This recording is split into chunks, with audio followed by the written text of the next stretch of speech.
And here we are, live once again. Hello everybody.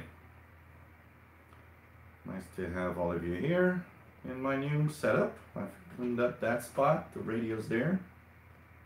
Hope you like it. Nice to have all of you here. And it's been a while since we had one of those. Let me just move this here. See how many people are watching. It's always kind of fun to see. And here's the,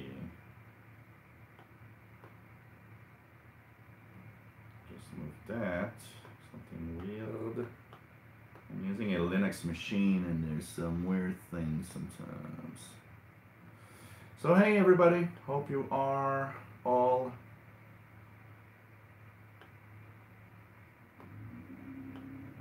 great, as we are now into a VHF UHF show. And here we go. So hey everybody, welcome aboard. This is, it's been a very long time, a VHF UHF show, or I think I'm going to call it 30 megahertz and above. Kind of like that better than VHF UHF. So 30 megahertz and above, and as you've seen in the past 24 hours, I transformed a little bit of what's left. So it's going to be pretty much, well, that thing is going, but it's going to be pretty much this setup with a little more lighting and stuff that I'll add through the next few weeks and months. So hey everybody, welcome aboard on this VHF UHF channel. This is another radio show, but it's different, of course, because it's a, you know, it's everything above 30 megahertz. We're not talking about shortwave today. And basically, we're just going to talk about VHF. There's a few things. I got somebody that asked me to kind of talk a little bit about the VHF, UHF spectrum, what to expect to listen to. We'll go through that a little bit. We'll try to tune in to some satellites that might be passing by, and hopefully you enjoy today's show, and that you have fun, which is the main reason we are all here. So nice to have you here. There's some sporadic E-skip. I was going through channel 6 on the CB band, and look at that. There's some activity there. So if channel 6 is live with skip, that means that there's something happening. I think that's going to be interesting to look at.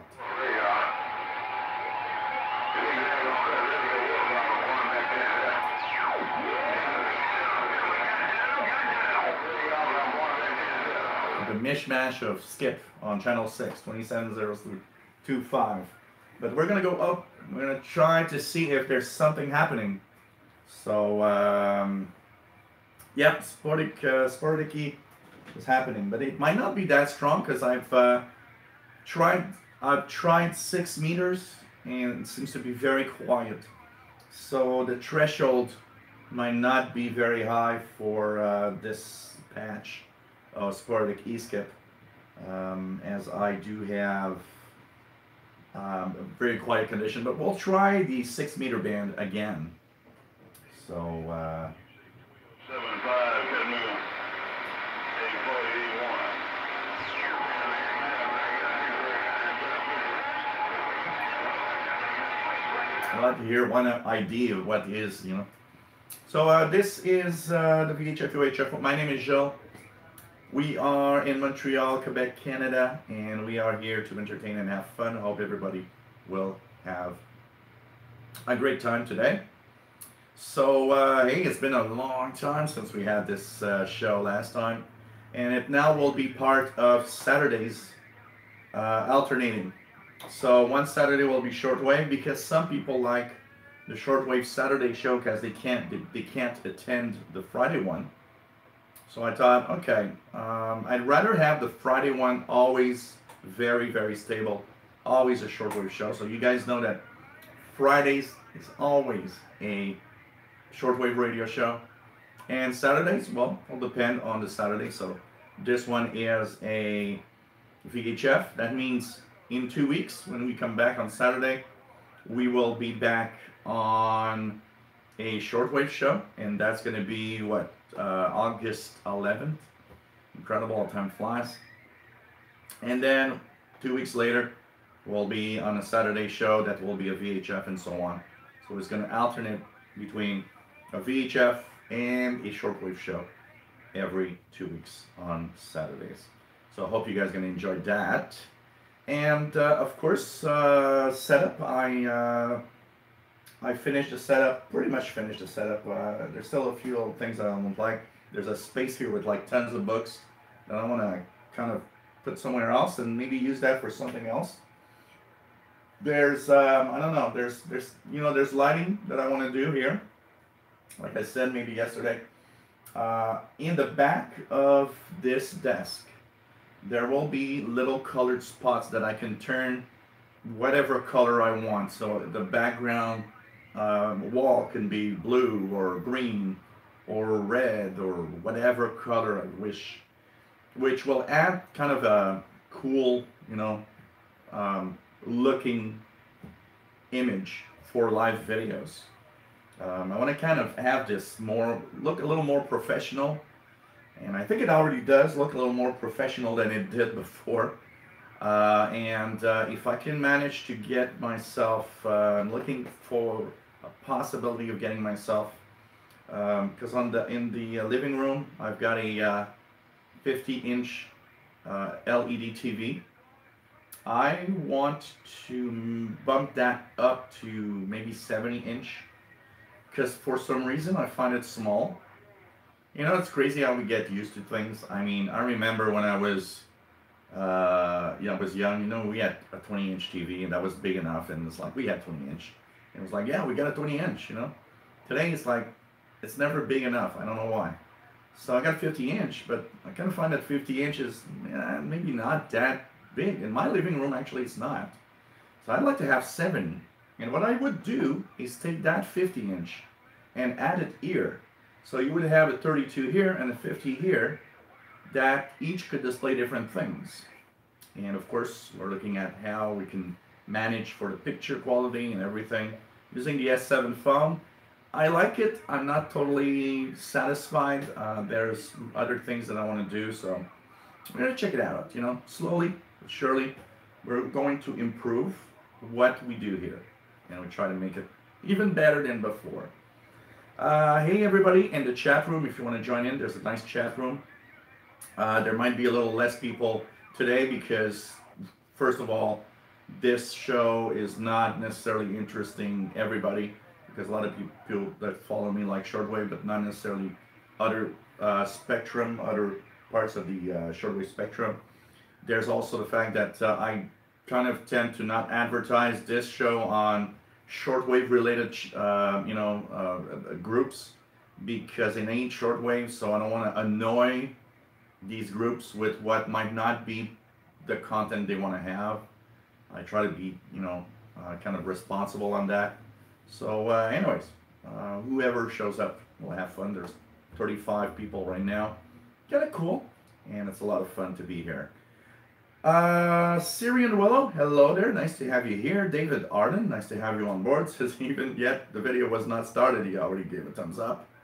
And we have it 11 thumbs up right now, so hey, thumbs up. Don Brown, nice to have you here from Florida. Richard Cook, nice to have you on board. And by the way, the clock is okay, so I don't know if you guys can see the clock properly though with the angle, but the clock is set right now. What do we have? MDK2, nice to have you here. Mick H says at torrential rain in Leicester, UK today. So felt really good after weeks of sun and high temperatures. Cool. We had rain this weekend. We hadn't had rain in a long time. It actually does feel cool when, feel right when it's been like sunny forever. And not just that, I tend to find that when it's sunny all the time and you get a really, rainy, cloudy day, it's as if it's kind of calming. It's like, okay, I've been, you know, kind of, the sun's kind of making us like more active. I don't know why. Maybe the light, I don't know.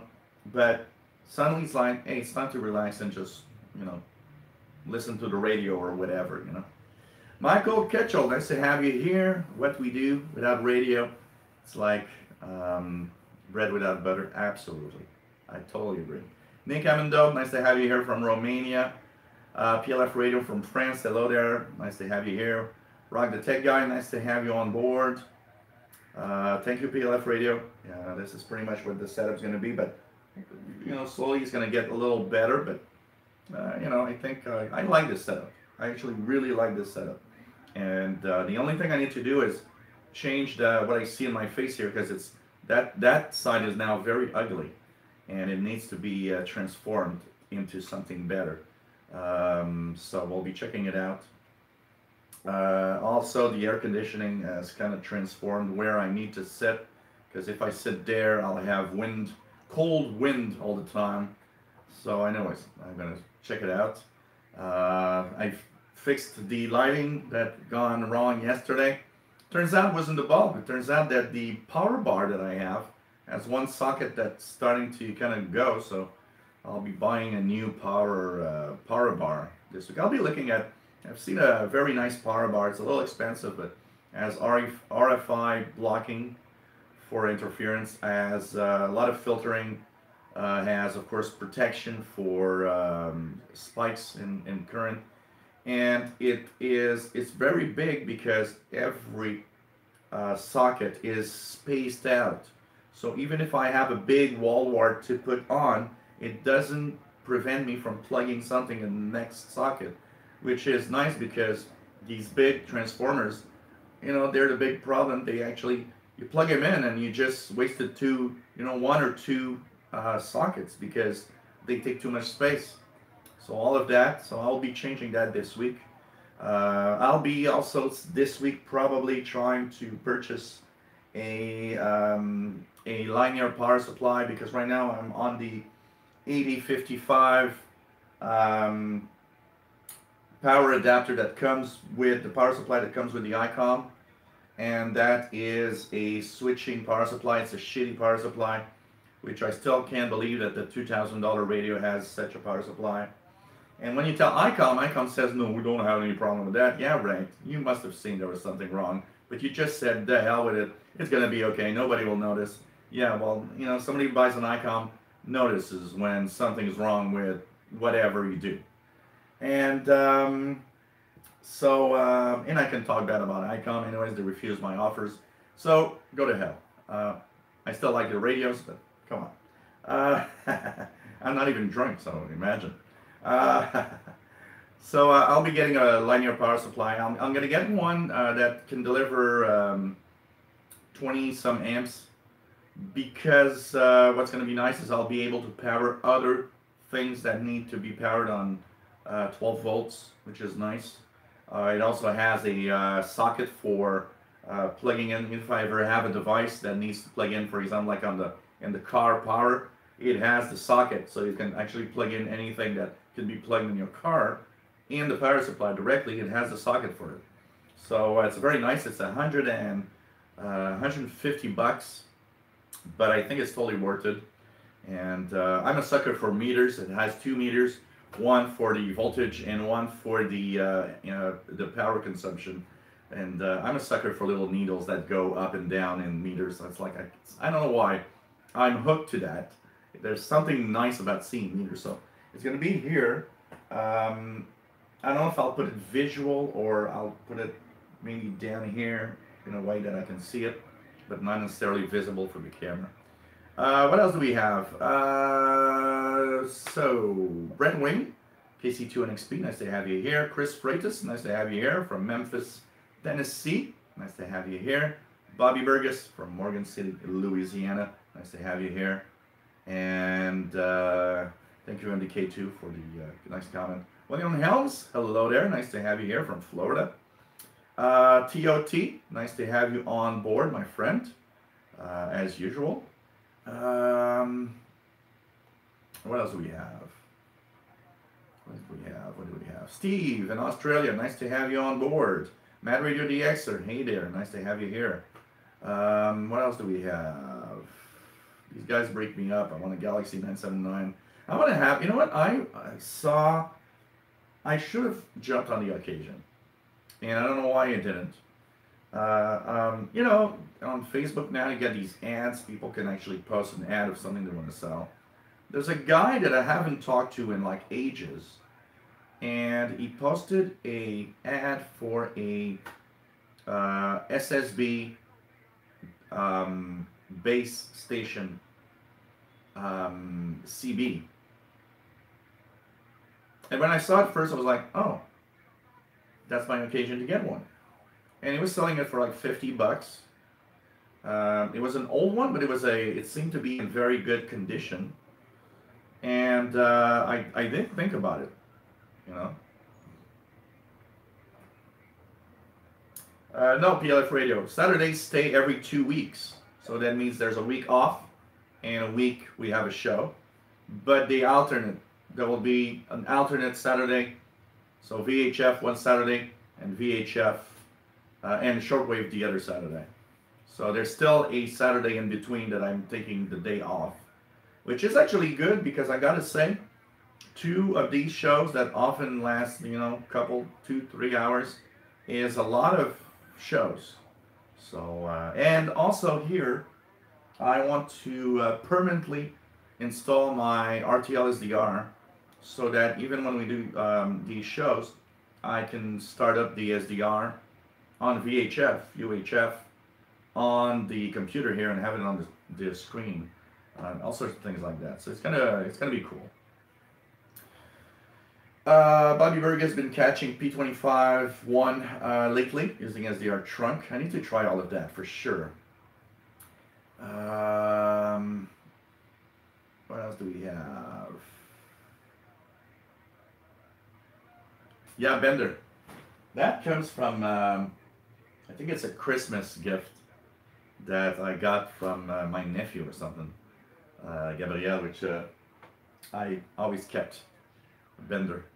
I love Futurama. It's one of my favorite shows. It's just an amazingly good show. Tio says, been listening to the Marine Band all day. So many Mayday calls. Or 3 already. 2 in Lake Ontario and 1 the US border. And in the big lakes, there must be a lot of activity there because, I mean, you know, these, it's very funny because we, you know, when you live, like, the Great Lakes are so huge that when the wind picks up, it's almost like being in the ocean. The waves can really be amazingly big. And there's so many people that are too innocent to understand that if you go into your little boat, you know, on a Great Lake, you might be in trouble if you don't take care. And even here, if I listen to the maritime frequency VHF range, almost in a beautiful sunny day, and especially in the weekend, I think if you listen in a full day, you'll hear at least one guy that's in trouble, that his motor doesn't start anymore, or there's something happening and they need somebody to go and fetch the guy. I heard that so many times. Mick can't see the clock because he can't drag his eyes from the shirt. I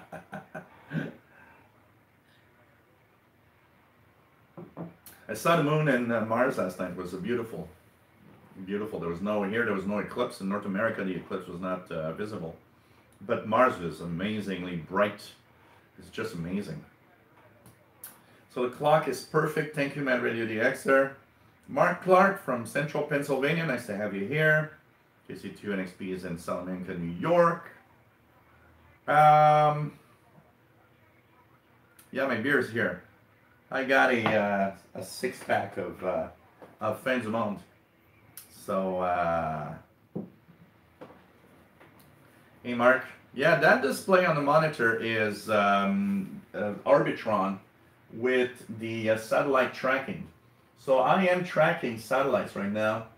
That pass will not be good, but in 90 minutes, there's going to be a series of paths of the XW satellites that I think is going to be a lot of fun to try to monitor on the radio here. I heard Fox 1B, which is also known as Amateur Oscar 91 today, which was very, very nice to listen to on the 145-960.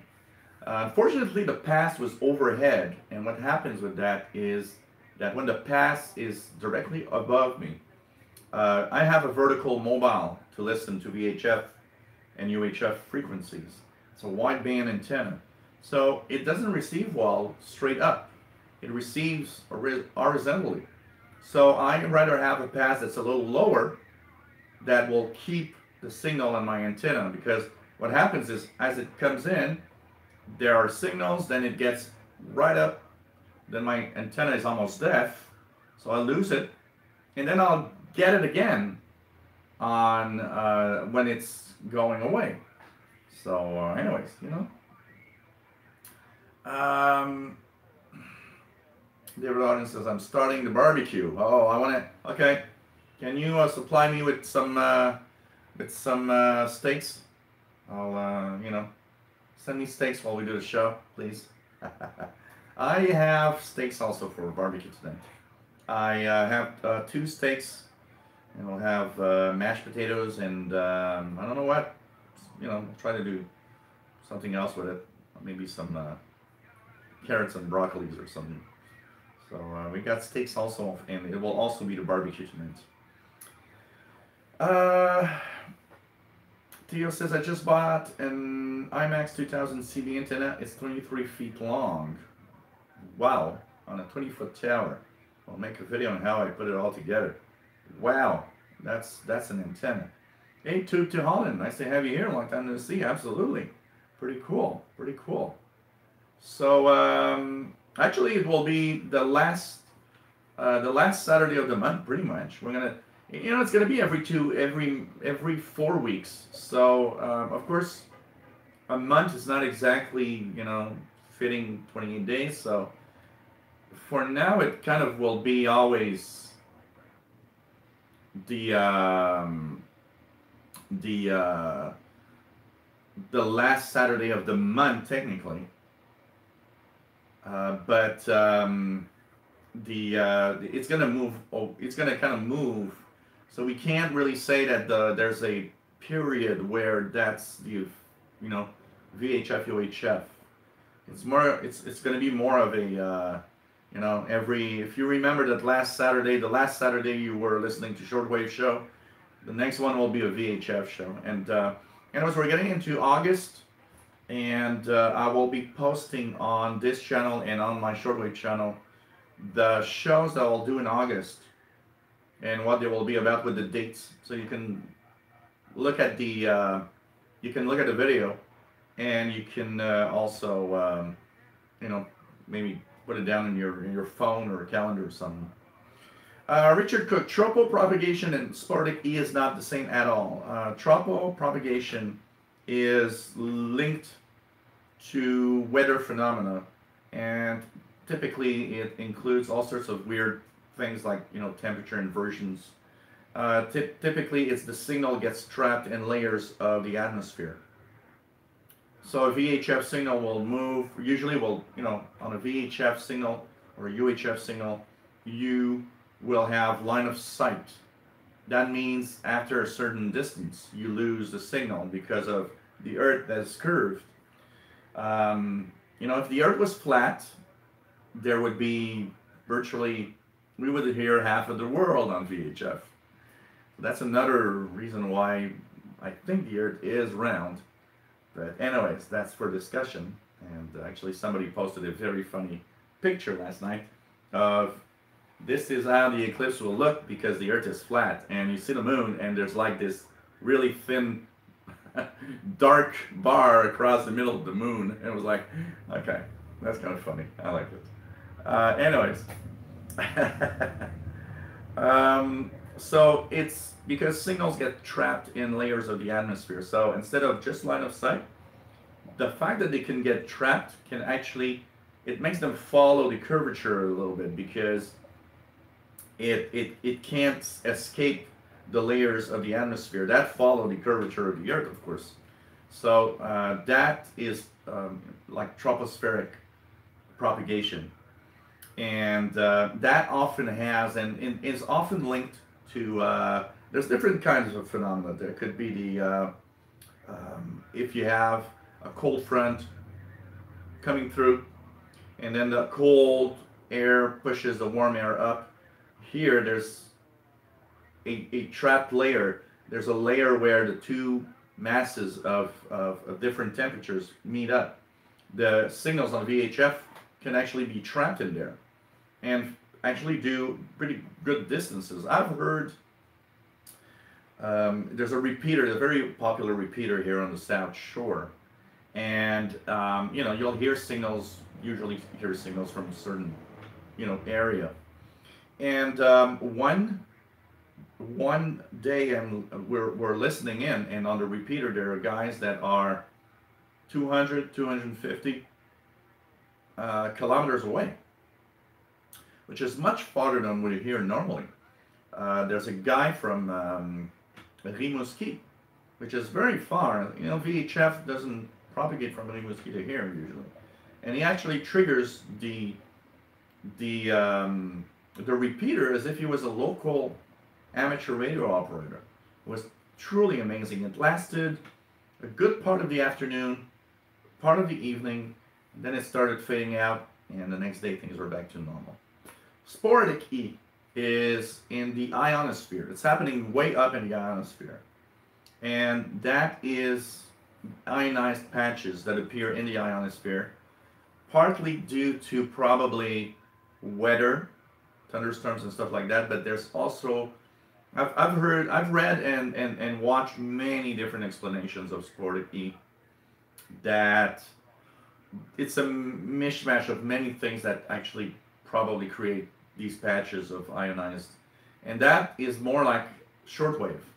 So a signal in tropo is trapped in layers of the atmosphere. A signal in sporadic E bounces off a patch of signal in the ionosphere. So propagation is not the same. So tropo really is trapped in a layer of the lower atmosphere, more closer to the ground, where sporadic E happens, you know, 100 kilometers up, and is ionized patch where signals will bounce like shortwave signals do on the ionosphere. That's pretty much the explanation.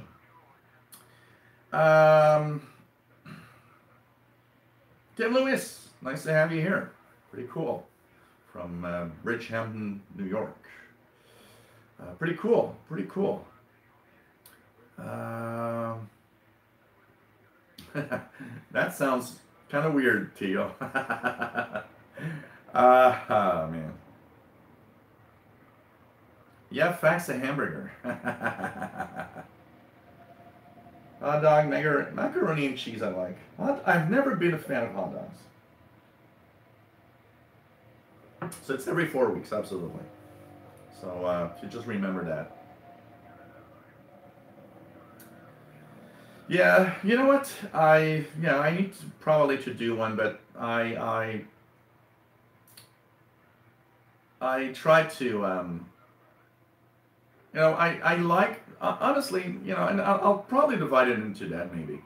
I like most satellites where there's voice transmissions. So that is one particular group that I love. But I also, you know, probably make different groups of satellites and talk about it for sure. And the K2 says, it's interesting for me being in WWV's skip zone for most of their frequencies, because on the rare times that I get the higher ones, I have to wonder what propagation is happening. You know what? One of the things that can happen, so he says, for example, a week ago I got 15, 20, 25, all but weak to fair on all three.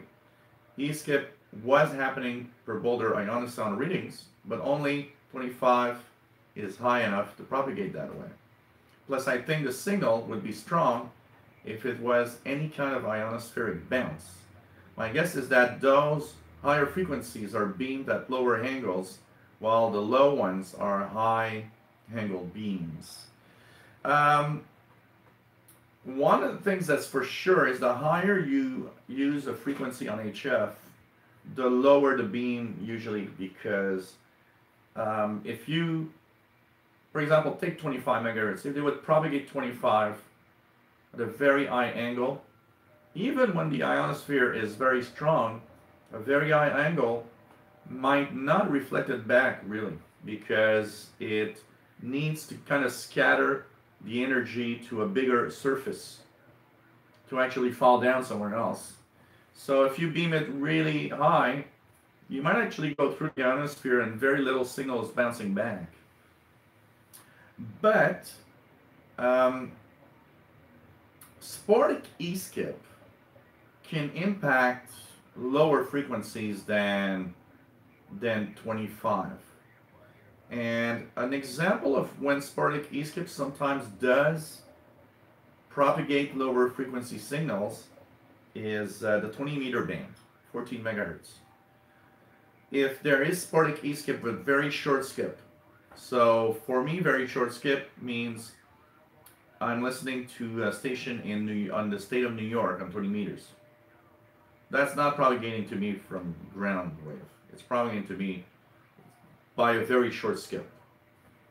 And so I do think that some E-skip can sometimes make that WWV signals at your area shorter skip. But it doesn't mean it's falling where you are. So it could be weaker because it's just falling a little bit outside, a little farther away. But still you're getting kind of the fringe of that, you know, signal coming back. So I do think part of it is that.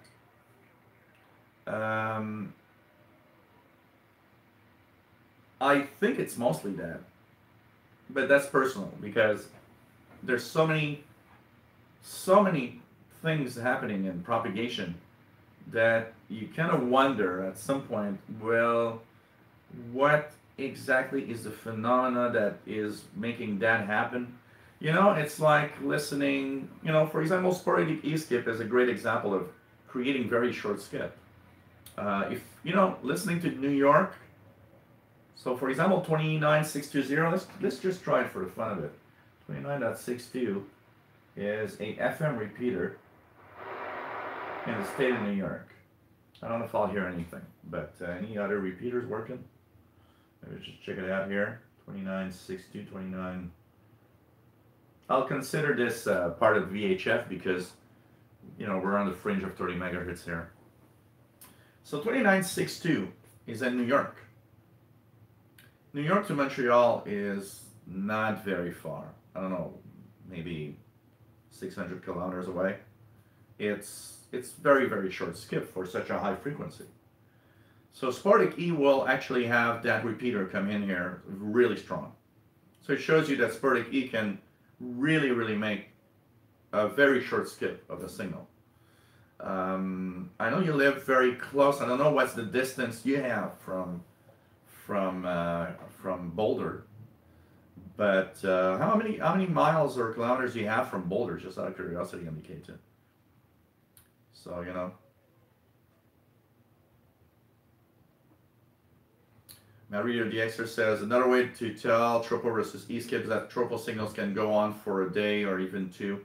E-skip is a lot shorter usually. You can tell what stations you get via tropo. It usually is different, effectively, especially when it's you know, for example, when there's a temperature change, but the air masses are almost stable. Yeah, you can have that working for a long time. Sporadic E-skip can be long sometimes. I've seen it really last long sometimes, but most of the time, E-skip will be a couple of hours, or will last one day, or one afternoon, or one night, and then the next day it's not there anymore. Or it tends to follow a pattern. Tropo will work in the middle of the night. Maybe less because it's the sun is not warming up the atmosphere as much. But tropo can be there in the middle of the night. E-skip also, but I was about to say something that I forgot. Anyway, so Tropo can be there in the middle of the night. E-skip can also be there in the middle of the night, but it happens sometimes that E-skip will often be, it starts, it moves up, afternoon, evening, great, then it slowly fades away during the night, restarts in the morning when the sun's back and the thunderstorms and the bad weather starts again. It's very peculiar. Another way to see E-skip versus Tropo, Tropo tends to give signals that are very stable. So if you get a signal as S7 on your meter, and it's pretty much S7, S8, doesn't really move, you're getting Tropo. E-skip is like shortwave, moves up and down all the time. So it gets stronger and weaker, stronger and weaker. Tropo is usually very, very stable. David Arden says, I have heard that the jet stream may have something to do with sporadic E. It's totally possible. Totally possible, David. You know, there's a lot of unknown about the sporadic E-skip, honestly. There's many things that make that happen. And, you know, I've often noticed that when bad weather went through, there's a big front, big cold front or something. And you know what? It works a little bit like what you say, because weather-wise, look at a weather map. Okay, look at a weather map and look at the air masses going through in the weather map. So you'll see cold air, warm air. You'll see there's a front. You know, it works like that. Warm air, cold air doesn't mix. They just confront themselves. It makes a front, a warm front, a cold front. That's why, you know, we have warm weather, then one day we get thunderstorms and boop, it's colder. Or the reverse. But if you look at the jet stream, you will notice that these fronts and these air masses, they kind of follow the jet stream a lot. So very often, you'll notice that the fronts are are into the jet stream. The way they're aligned, the way the thunderstorms are aligned. You look at the jet stream, and it's just following everything. And so, you know, it's part of it. It's very, very interesting and very, very.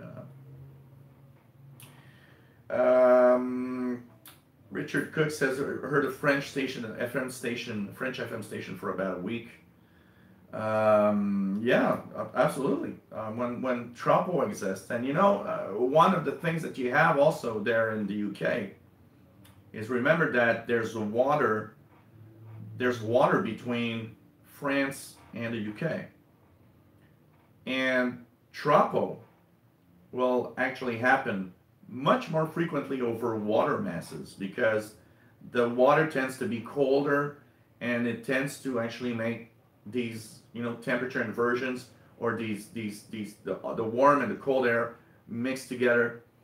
So there's a lot of Tropo happening over water masses. So you have water between the UK and France. It does give make Tropo probably even more Tropo than you would have over just land, for example. Even though it could happen on land, because, you know, the sun will warm the soil, and say it's cooling down in the evening, the ground still stays warm for a while, so it creates these layers. It's very, very interesting, and you know, it's very, very. If I would go back in time and be in science of some sort with the what I know today, I would go in you know, in university and do some kind of work on understanding all of those phenomena really well. What makes different propagation do whatever they do? What are the factors and what are the things that I can look at that are going to tell me that's perfect weather for this type of. Bobby, yeah, if possible, I want to stay away from Java because it is a security nightmare, and I don't want to have Java. If I do get Java, I'll put it on a machine that's not on the internet.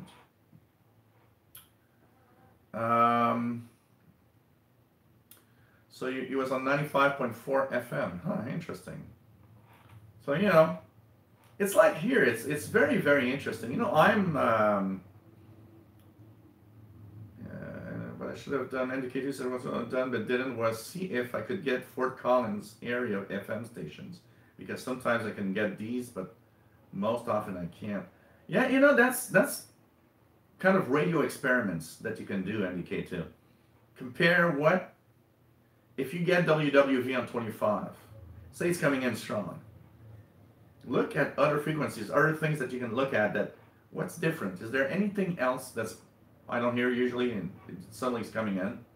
You know, it's kind of nice to you know, it's part of the fun of radio also. Honestly, I am I said Boulder, but it's Fort Collins. The transmitters are in Fort Collins, Colorado, right? It's Fort Collins. That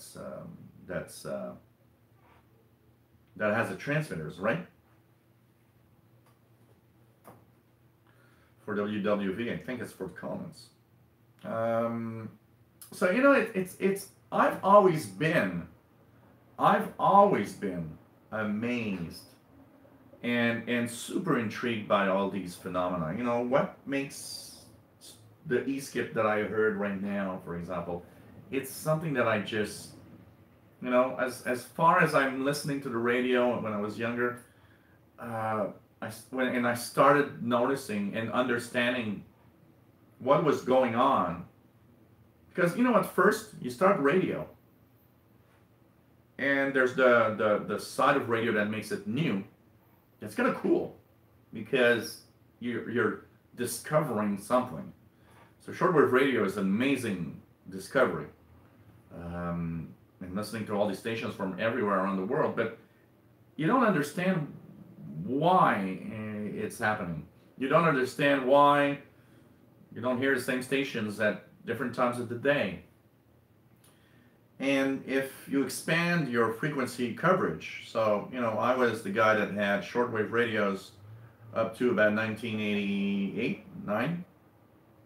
And 89, I had my first scanner, a 10 channel, little cheap, portable.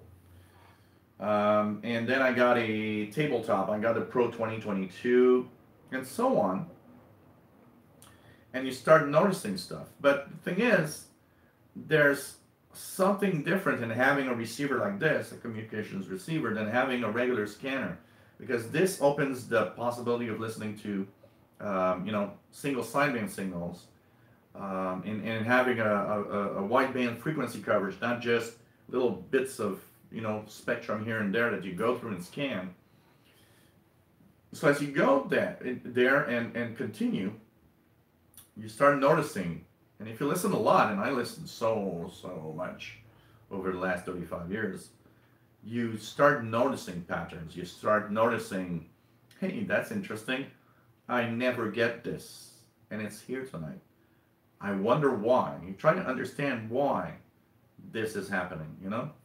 It's part of the fun. I always spend it really a big chunk of the fun of, hey, there's E-skip now.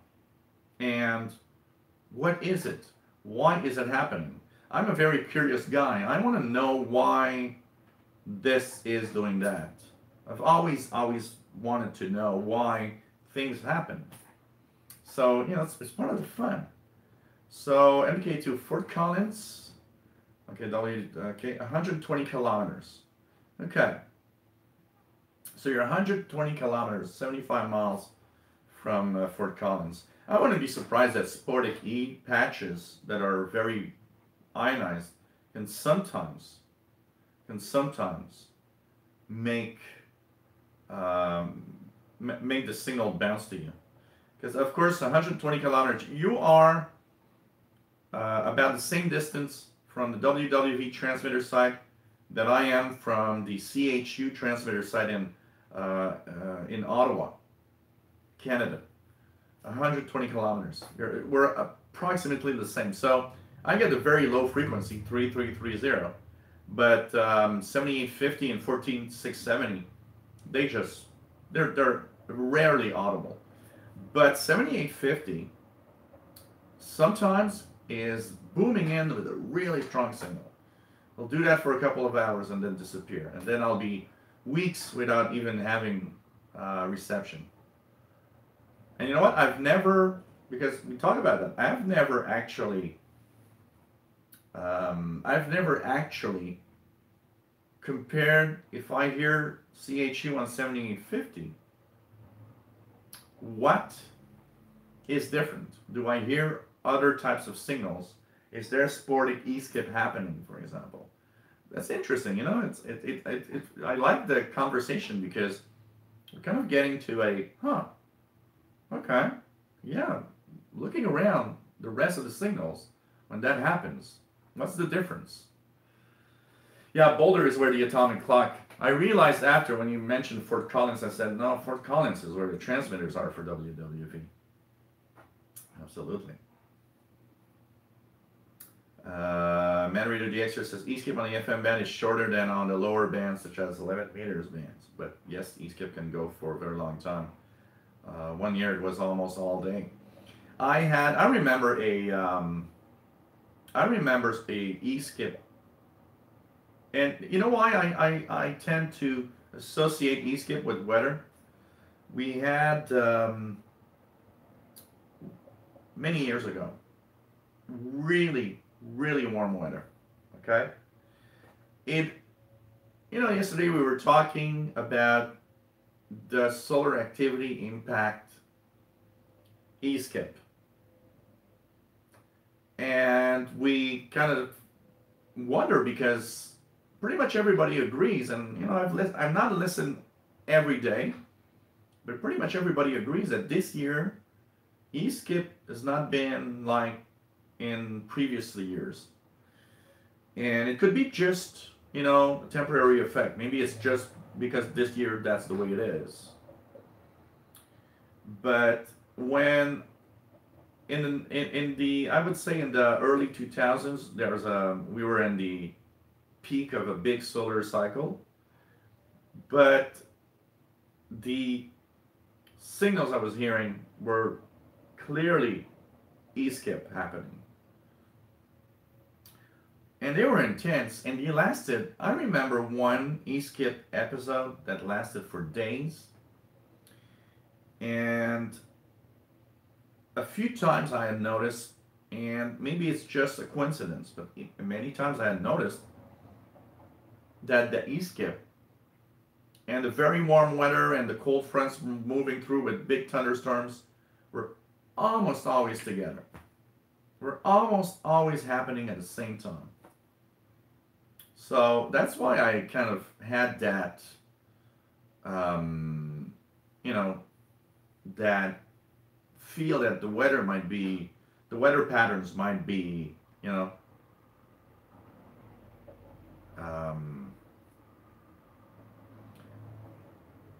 somehow influenced,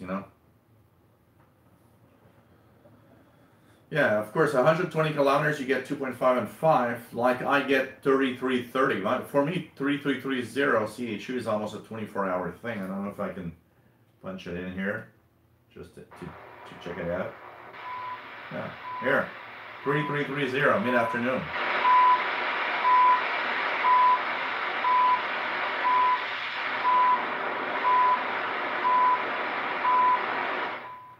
So 3330, if I try 7850, well, that doesn't happen often, 7850. It's not very strong, but it's there.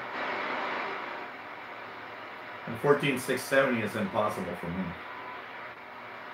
So anyways, let's go back to our VHF stuff. Let's try, I'm just going to check for anything on 6 meters. Hey, look at that. Fox 9225, Foxtrot November 2555, over. 50.125 megahertz. 50.125 megahertz. Upper sideband.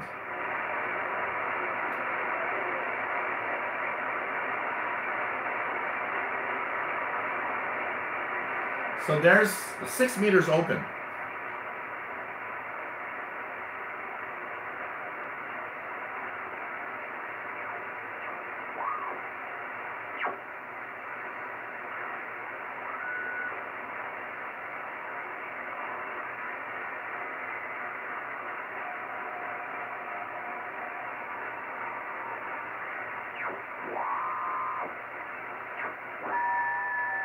Look at that.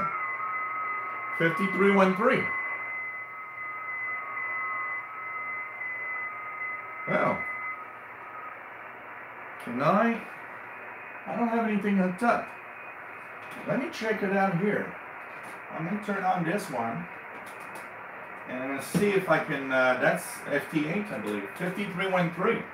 Lots of FT8. I'm going to try to decode some FT8 with the laptop. Well, 6 meters open, guys. At least here. So that's 5313 upper sideband.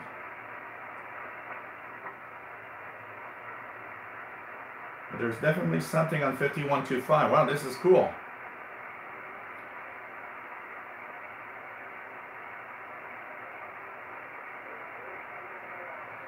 Matt Reader the Xer says, so we had a warm jet stream last month here in the UK, and this caused tropo from Germany to Holland. My QTH is the temperatures would be colder at night. We had signals from there for 2 days. Wow, cool. Cool. It is so much fun to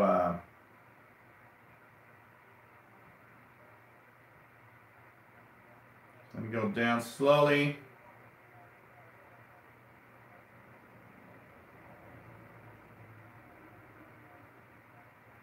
Down slowly. There's some activity, guys. 5125 upper sideband.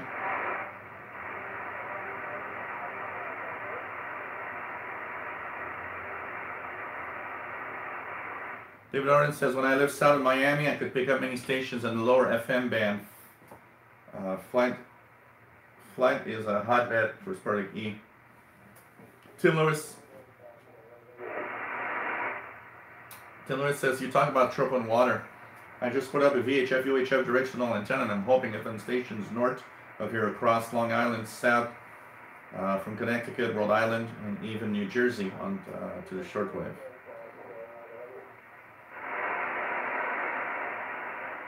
David Arden got 2 TV stations from Cuba. That was very interesting. Wow, cool. Douglas Perry, hey, nice to have you here. November 2, Golf Foxtrot on 5125. Where is he? Where is that? November 2, Golf Foxtrot. He is Ridge, New York. And I hear another one in the background that's much weaker. So 6 meter is open today. Let's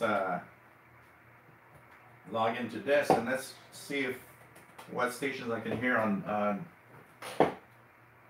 FT8. I'll just synchronize the time and see what we can hear from FT8 on 5313. You're going to give me an idea of what distance I'm hearing signals. Yeah, adjust. Additional settings. Let's just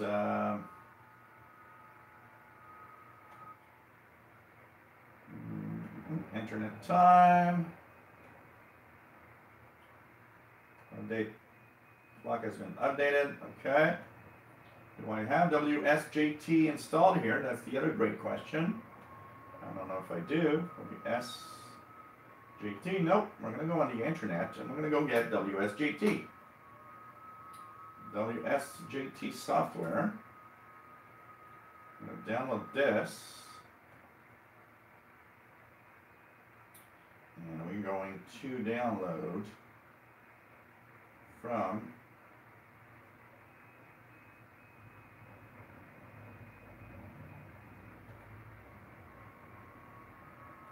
page, okay. This latest version, these are the notes. Okay. And we'll download 4 windows. Sorry guys. I'm getting the install done because I want to see where these FT8 signals come from. I think it's going to be nice to see. Okay.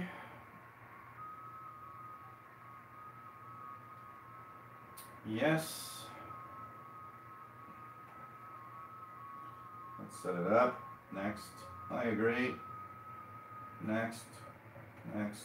Next. Installing. As long as it doesn't say you have a virus.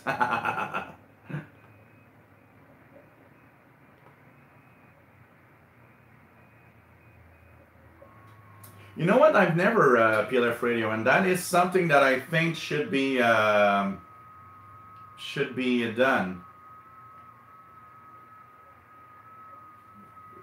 Yeah, I know the there's different satellites here that are actually moving in. There's CO58. There's a weather satellite here coming in. Weather satellite. We'll just try to see if we can hear NOAA 19. So this is done. Run. Okay. That show again. Okay, let's go to FT8. Mode. FT8. And let's see with a little more volume.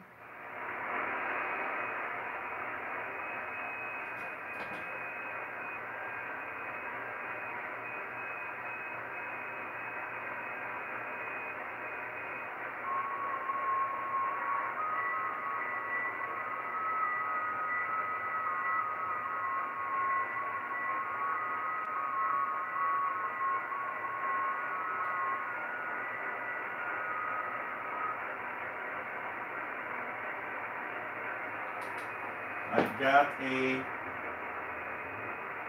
WP4 as AZT.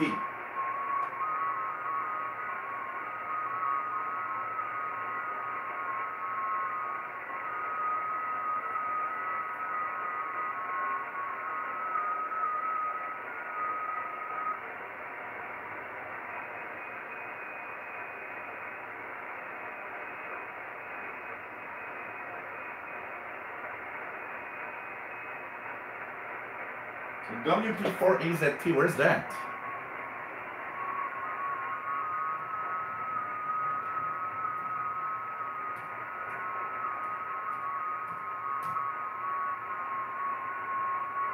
Puerto Rico.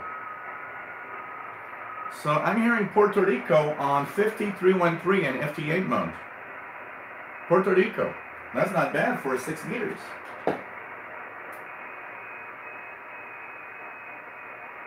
It's actually not bad at all. Yeah.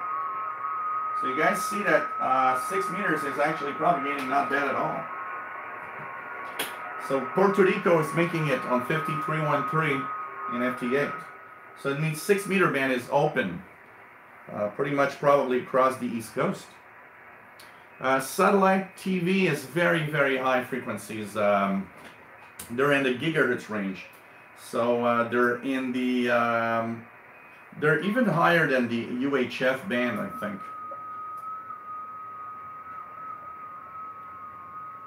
MDK2 says wideband reception was one reason I went for the RS-P2 Pro for the 2 gigahertz reception. Yeah, wideband listening is really, really fun. Hey, David in Barcelona. Nice to have you on board. MDK2 says, it's interesting because my understanding is that Sportic E isn't linked to Soroflux, or so. That's my understanding, so it shouldn't matter.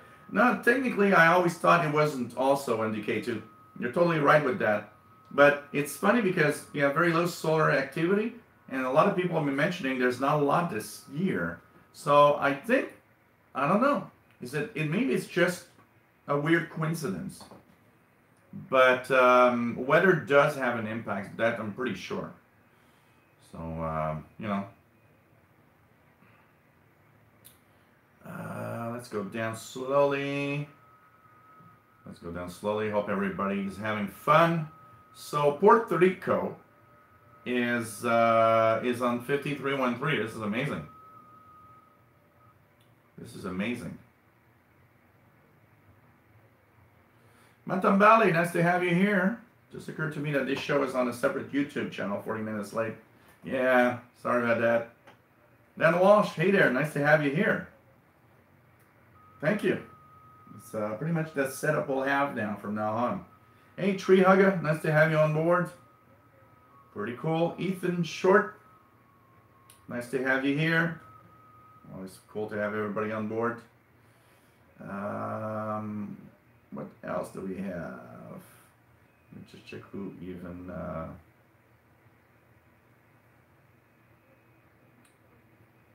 what do we have here?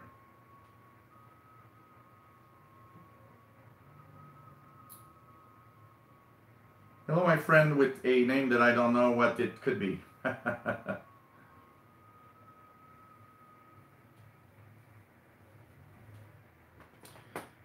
The best for Android is there's shortwave schedules, and there's the other one. What is Skywave, shortwave, something like that? Skywave, Skywave schedules. Skywave schedules, and also the shortwave schedules app are good, honestly.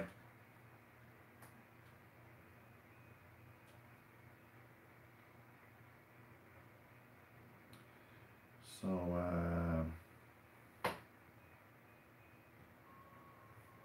oh, interesting. Okay. Okay, Mad Radio DX, I'm going to check that out. JTDX. Okay. I'm always using WSJT usually. So, MDK2 is receiving XPA2 on 15967. I don't know if it's still there, but let's try it for a few seconds here. Yeah. Got it on the icon.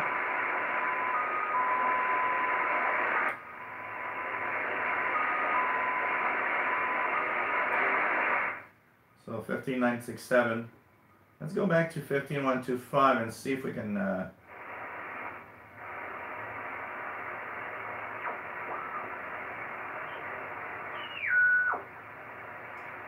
you guys,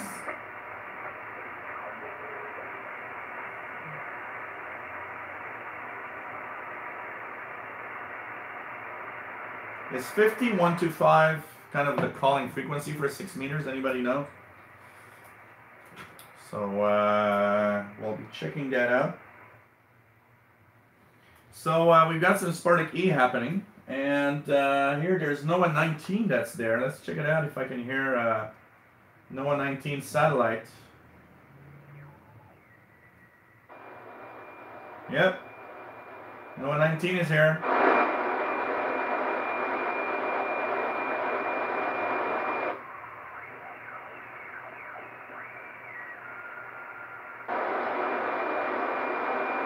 That's 137.100, NOAA 19, weather satellite. Can you hear the ping ping sound? Okay, thanks, Matam Bali. 15.125 listed as the SSB calling frequency. Thanks. I knew it was somewhere there, but I wasn't sure exactly where. So this is NOAA 19. When I install the RTL SDR on this thing, I intend to try to use it to do a official decoding of a weather map from a NOAA weather satellite, hopefully. And as we are here, we're already an hour into the VHF. If you guys enjoy what I do, a little reminder that you can help me out with donations. Of course, it helps me, you know, create this. It helps me continue this, and you know, hopefully that you enjoy what we do. And basically, we you know, try to entertain and have different kinds of shows. In September, we'll have more shows. We'll be adding stuff in September. I'm thinking of maybe a new radio style show, but it would not be necessarily listening. It would be more of, I don't know. We'll see. You guys will see. We'll see what I'm going to add in September, and try different. I like to try different things, different shows, and of course, your help is great. And hope that it's going to be it's going to be to what you enjoy watching, and it's kind of fun to have help paying for the equipment, the lighting, the streaming. Internet costs dreadfully. It's dreadfully expensive here. Just the internet bill is $100 a month, and so things go fast. You got to pay the bills. I want to thank everybody for donating. So PayPal.me/shortwave, or the Yahoo email you see here. You can be on Patreon.com/radio and computers and join 11 patrons that are actually donating right now. So thanks for everybody that have donated. Trying to reach out to the people that have never donated before. Indicator says, listing of countries, I have little idea of what I'm copying. I got Antarctica on FT8 once. Wow, that's good. That's good. Yeah, what I do is I go to QRZ.com and use the software to kind of, I look at the call signs coming in the software and then go to QRZ.com to check out what some of the interesting call signs. I've been listening to amateur radio signals for long enough that there's a big chunk of call signs I already know where they are from. But there's always these call signs that you don't know, or there's always or sometimes there's call signs that you're like, that they're for some special event station or whatever, and you're never sure, KB5WQW, nice to have you here, and welcome aboard. So Spartak E on 6 meters this time around here in Montreal.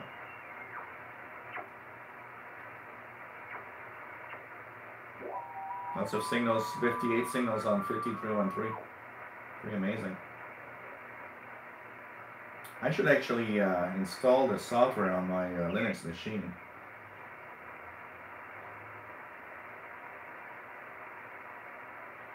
So we've got some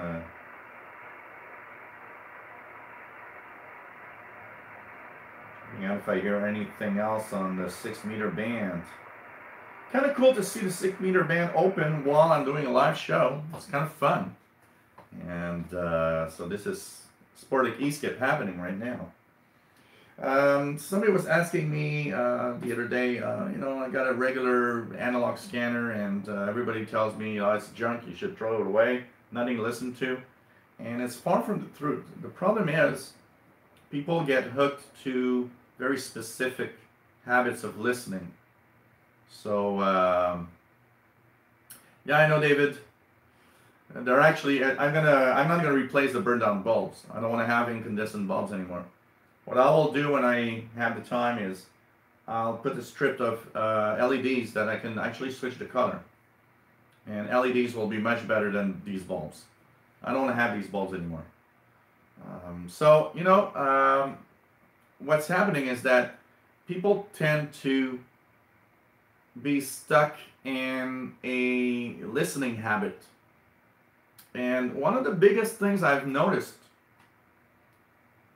one of the biggest things I've actually noticed is that very often people don't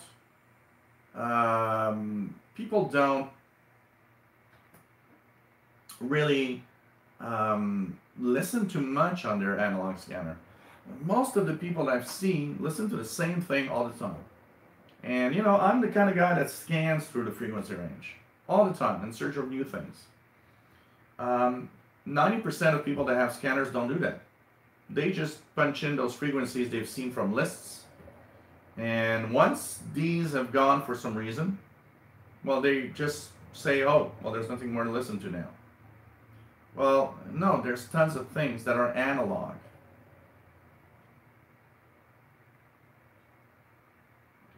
And the thing is, you gotta tune around. You gotta start scanning. You gotta start scanning.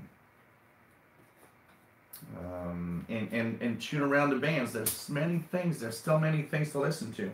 I have a friend of mine that I went to school with. Lives not far from here. And he used to listen to the police, Montreal police, on his scanner. And one of the things that, you know, the Montreal police has been on a digital mode now, encrypted digital, for a year and a half, more than a year and a half now. It happened in Christmas, around the Christmas time, 2015, 16. And the thing is,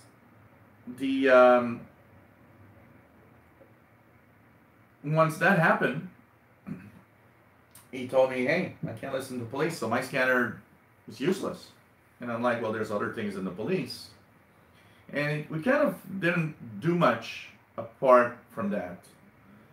And hey, Erica Troll, nice to have you here. So what's happening is that about a month ago, he saw me post a picture of me listening to the provincial police on my scanner, and he said, "Hey, what can I listen to on my scanner now?" And I said, "Well, there's a lot of things you can listen to." So I started, saying, first of all, there's the amateur radio bands. Here, provincial police, I'd say 80% of the provincial police traffic is still analog, because their digital thing doesn't work well, and they almost always default to analog. So the provincial police, I gave them frequencies to listen to, including the ones in Montreal that are on the highways. Then I said, well, you can listen to the trains. All the trains around here are all analog on the 160 megahertz range. Then I said, well, there's a maritime band. We have a big port here. There's a lot of boats. And so 150 and the 150 megahertz range, there's the, there's everything that you can listen to for the maritime stuff. And I went on and on like this, and I said, if you scan the frequency ranges, you'll stumble across all sorts of signals. Like Matambali said, yeah, a digital scanner will bring you more. Absolutely. But not everybody wants to invest in that type of equipment. And, most of the people that have analog scanners bought the cheap models, bought the least expensive models that could do something rather than buy expensive ones. That also means, yeah, they're not gonna spend a lot of money on a scanner. They're not gonna buy a $700 digital scanner, So for those that have a regular scanner, and that, I got tons of posts on this channel of, well, these are junk now. Well, if you say these are junk now, you obviously don't listen, and you obviously don't know what you're talking about. And that is the first thing I gotta say. You just don't know what you're talking about, because that means you don't even listen, and you don't even care, because that's the comment of somebody that obviously does not scan through frequencies. He thinks that the only thing that's interesting is the cops. Personally, and except when there's some emergencies, listening to the police is actually the most boring thing you can do on a scanner. Personally, I always thought that was one of the most boring things anyone can do on a scanner radio. But that's me. Some people like that. It's okay. I mean, but personally, knowing that, my next door neighbor lost her cat and called the cops, I don't care.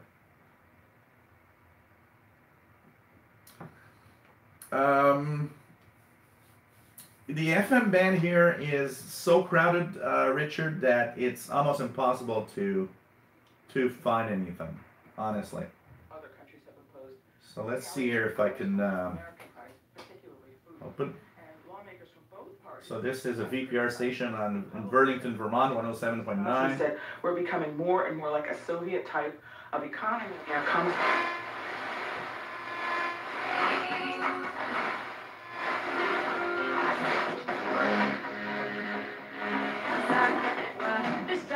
There's a lot of music on the FM band, and I'm really going very fast because there's just too much copyright stuff. Too much copyright stuff. And I haven't listened in so long. Like, for example, 103.5, I have no idea what's that.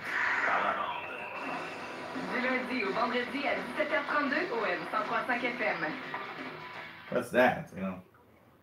Pour la municipalité de Saint-Charles-Borromée, l'arrosage des pelouses, des haies. Saint-Charles-Borromée, where's that? Permis entre 20h et 23h. I need to check on the map. 103.5, so Saint-Charles-Borromée. Let me just check on Google Maps. I'm pretty sure it's probably not very far from here, but so this is Saint-Charles-Borromée. Where is that? Saint-Charles-Borromée, Quebec. Okay, and if I look at where that is, that's up. Where is that? Oh, it's west. No, where that? Let me check that out. Saint-Charles-Borromée, Quebec. Okay, yeah, it's in the northeast, the northeast part of Montreal. So that is actually quite far. Is there a scale I can use here on? Yeah, okay, that's 10 kilometers. So that would be, if I look at this, 10 kilometers, 10, 20, 30, 40, 50. Well, this station is like 70 kilometers away from me, around 70 kilometers, 70 to 80 kilometers. Le restaurant chez Henri prend des vacances. Du 23 juillet au 5 août, Henri sera pas là. Henri revient That dans would be interesting for me to try that one, 103.5. 60 ans.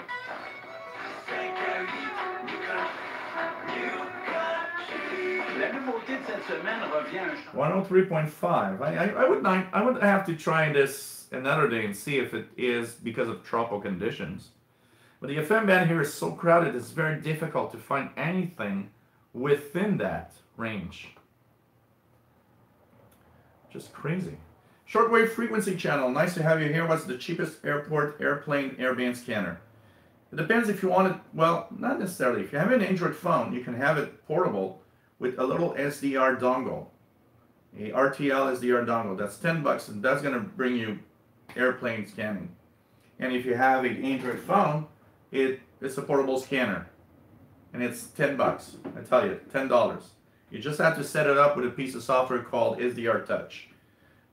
If you're going to scan from home, once again, RTL SDR. I would not purchase anything that is a portable scanner unless you really get it cheap anymore, because the RTL SDR dongles, and I got one here. I'm gonna go fetch the one I got here. I've got one here, and so this is what it looks like. It's like a USB thumb drive. So this is what a RTL SDR is. So you can get that on Amazon, you can get that on eBay.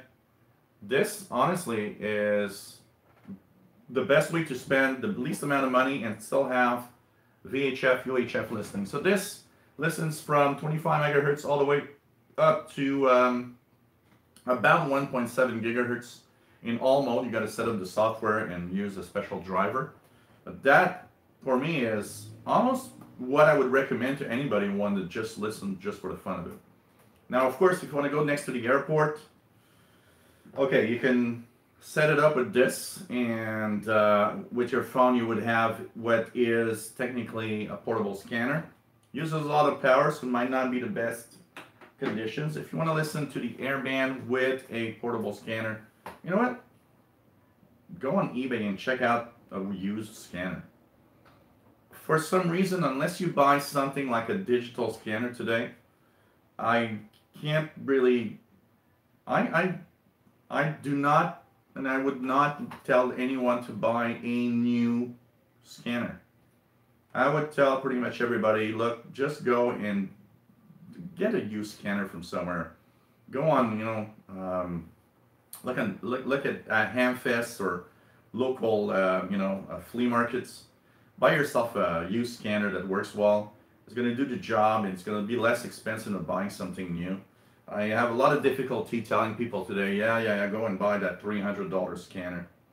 Especially if you just want to do airport, airplane, airband scanning, which, by the way, is another very, very cool thing to check out. So, it's kind of interesting. So maybe there is some tropo or something. I don't know if that is part of tropo. But 103.5 right now. So it's kind of interesting.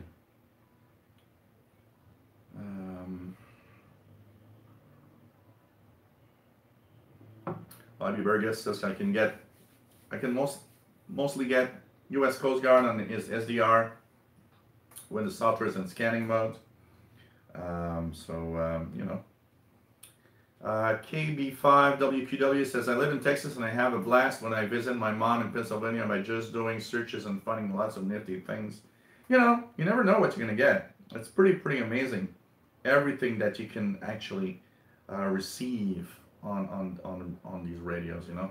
It's pretty amazing. Train scanning is fun. There's quite a lot of activity here. If I go on 160, just for the fun of it, let's check out if there's anything here. There's often some activity here.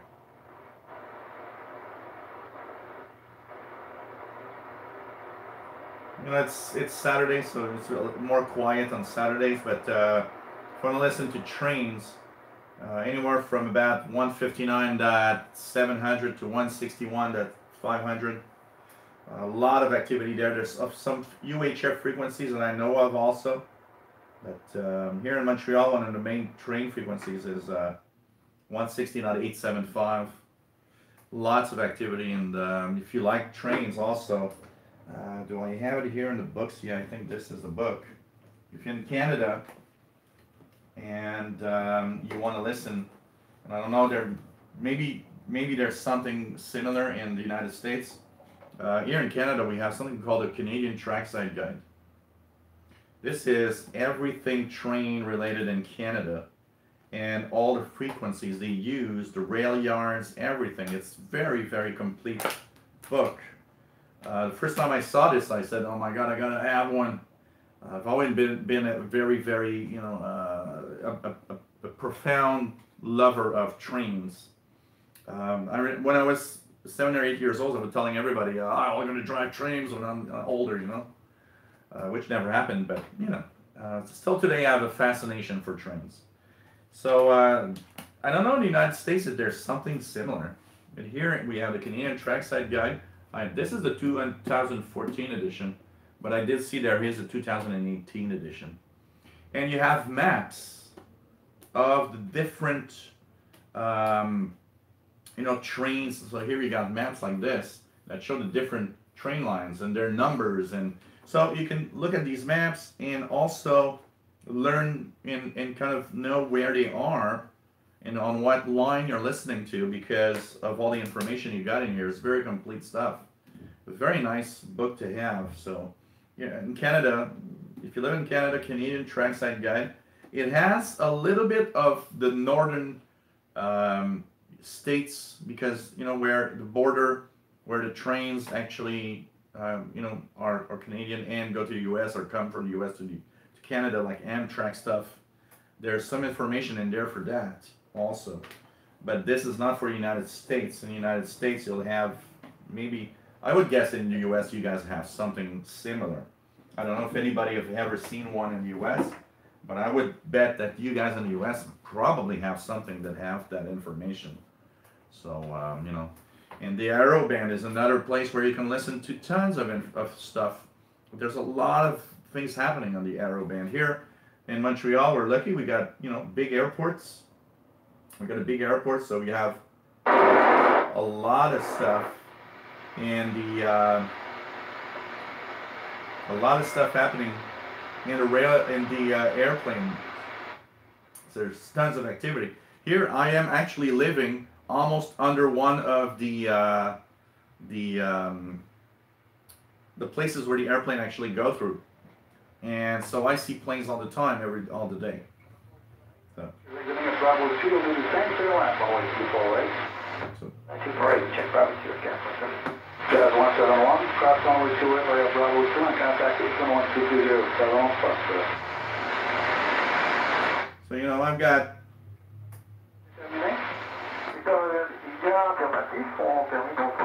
got tons of activity here on the airband. It's just amazing.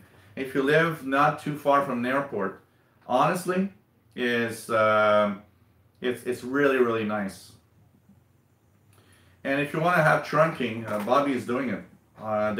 You can actually trunk and even decode digital stuff on the RTL SDR, and that I am actually in the process of installing this on the desktop computer here and start to play with that. And I'll probably make videos. I want to increase my video output. You know, the VHF UHF channel has been rather unused, and I want to increase my input of stuff there, because I mean, there's a lot of stuff you can listen to, and I want to show everyone that, you know what, there's much more than you think. And don't forget, scan through it. You know, your scanner, it's not called a scanner for nothing, okay? It can go from one point of frequency to the other, go through all of that, and scan it. And the problem is, my friend said, well, I scanned once, you know, the VHF range, and I got 2 signals. Yeah, did you scan it again? No. Okay, so what? Do you think every signal that is everywhere in the range is there all the time? No. Most are two-way communications. Most are there intermittent. They are there sometimes, there's nothing on the other times. So you might be passing over a frequency that there's activity, but the time that your scanner passed over it, there was nothing happening. So, you know, you got to do a lot of that, a lot of things like that. Where's DX the cat? He's sleeping in the bedroom, I think. He's sleeping in the bedroom right now. I'll just check, because I think the door's closed shut. And I'll leave it on, so like that, if he wants to come over and say hi, he'll be able to do so. I'll just leave the door in. So if he actually wants to come and say hi, he's going to be there.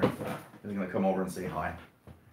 Eric Cottrell says, Department of Public Works in the wintertime can be fun listening with the snow plowing. Absolutely. There's a lot of stuff. Lots of stuff. So, you know.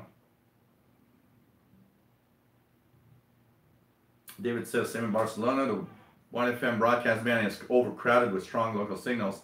Almost impossible to receive weaker DX signals. Absolutely. So, yeah, here in Montreal, the police is using it's, I believe, man, I think it's P25, but it's a P25 encrypted. It's you can't decode it. Impossible. CBFG, says Eric. So, you know, I don't know, maybe that's trouble. I'm gonna now you kind of, my curiosity is here. I will from time to time go to 103.15, see if it is always there, or if it was there today and not there tomorrow. I'll know that it was because of tropo conditions, for sure. So let's check it out here. There's a satellite coming. XW2B. XW2B is coming through. And XW2B is a satellite that will be between 145.730 and 145.750. So let's check out if I can hear amateur radio operators in the 2-meter band with the upcoming satellite. So XW2B, or also known as CAS3B, XW2B. I'm going to try that out. There's a lot of activity. Often there's a lot of activity in a single sideband there. 145, 730, 750. I'm going to try that out and see if we can hear that satellite coming through soon.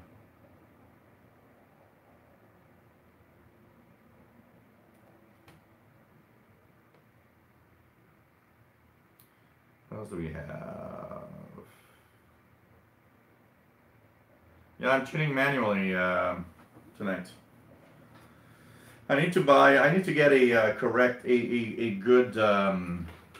good serial adapter, because the problem is the one that I have is like a clone, so it crashes all the time when I have computer control of my ICOM. But I would love to have computer control of my ICOM again, because I really love having the Doppler shift auto adjust itself. Eric Charles says CBFG FM is mainly French language, Canadian radio station, and Gisacb, Quebec. So 85 watts. Are you kidding me? Just 85 watts? Wow. Maybe that is Tropo, honestly.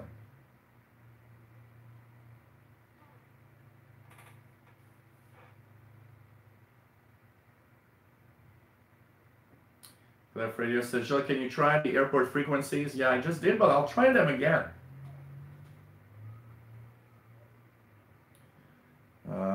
Brett Wayne says, got a Radio Shack Pro 652 digital trunk scanner.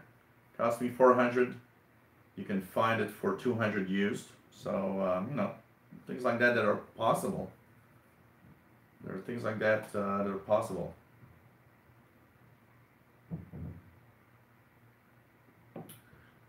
So, as the satellite's coming in, let's see if I can hear anything.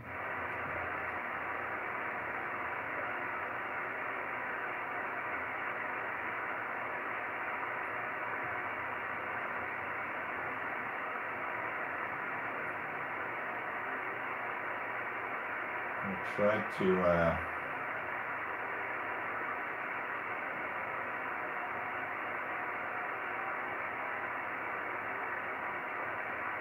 I hear the beacon very weakly on 145.727. So if I hear the beacon, I should hear amateur radar operators, but it's very weak. I'm not happy with my setup. I have the impression that my VHF signals that I try to listen to are a little weaker than they are usually. So there might be something wrong, or, you know, my antenna is old and it's been, you know, beaten and battered.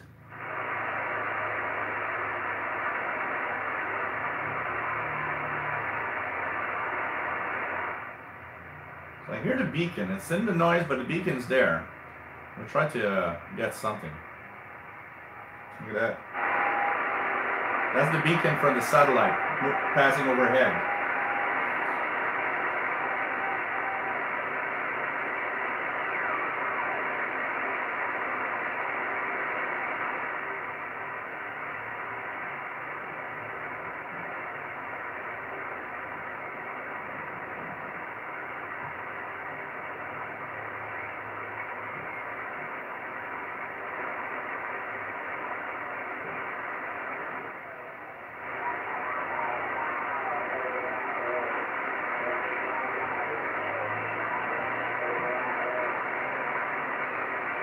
That's an AM radio operator.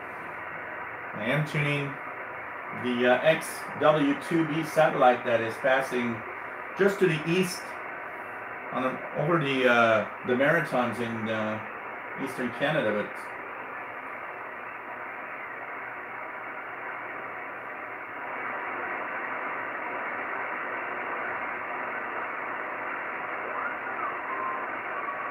beacon is stronger, so you guys hear the Morse code beacon.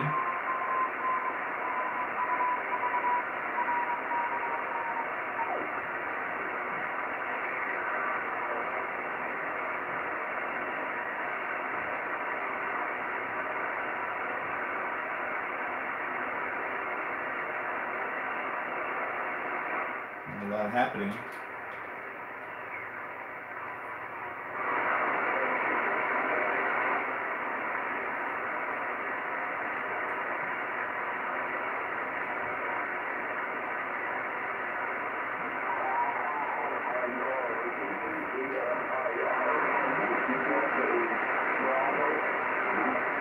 Whiskey Delta 8 station.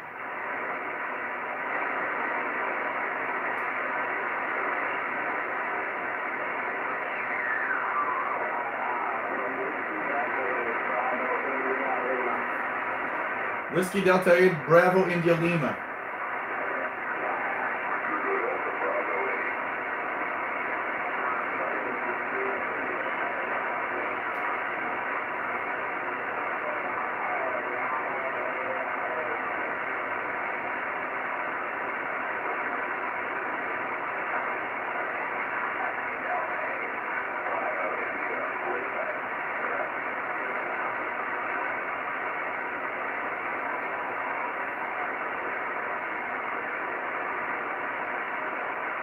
Not very strong though.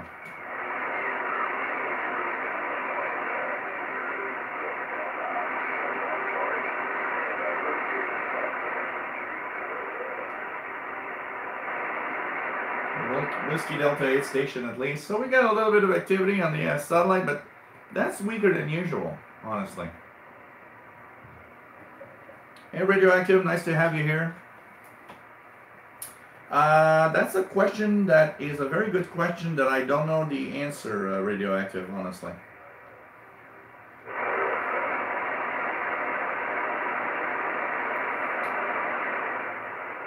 Madame Bally says emergency frequencies in Denver are either boring or depressing. Oh man.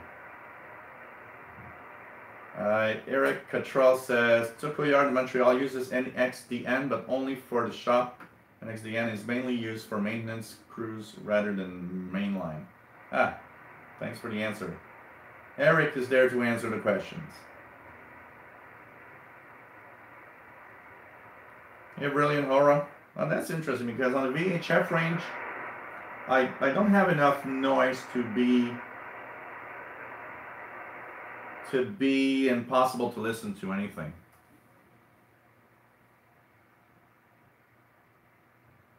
Hey, Bill. Nice to have you here. K3WDR.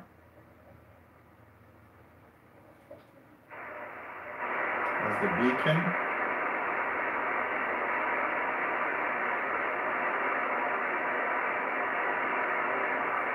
It's also something I need to invest in. Maybe a better scanner antenna or a discount or something. That would be good.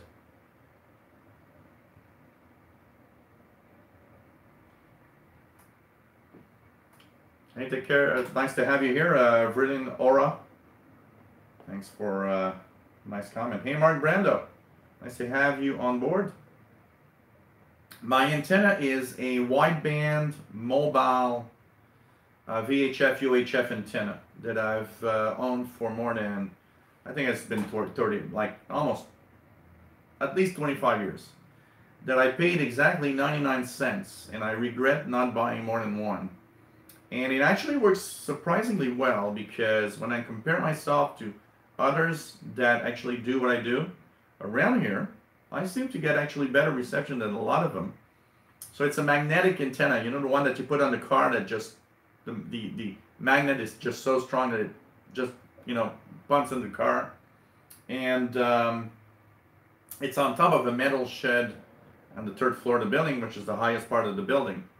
And it's surprising, but I seem to have a little weaker signals than I used to have, so I might need to check that out. It is 25 years old. It's been outside for the past 15 years, 18 years I'm here. It's been outside 18 years now. Maybe it's starting to get a little tired, you know. But I need to check the feed line and everything, for sure.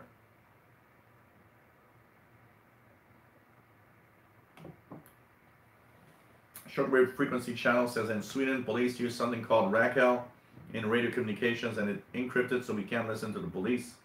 Yeah, that's sad. Bobby Ross, nice to have you here.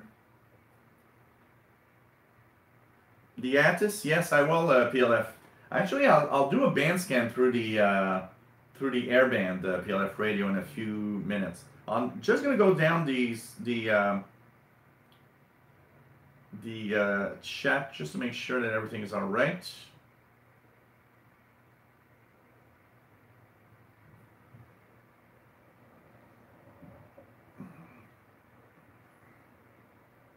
I want to have a discount to replace my good old vertical mobile. That's done a surprisingly good job. Still, you know.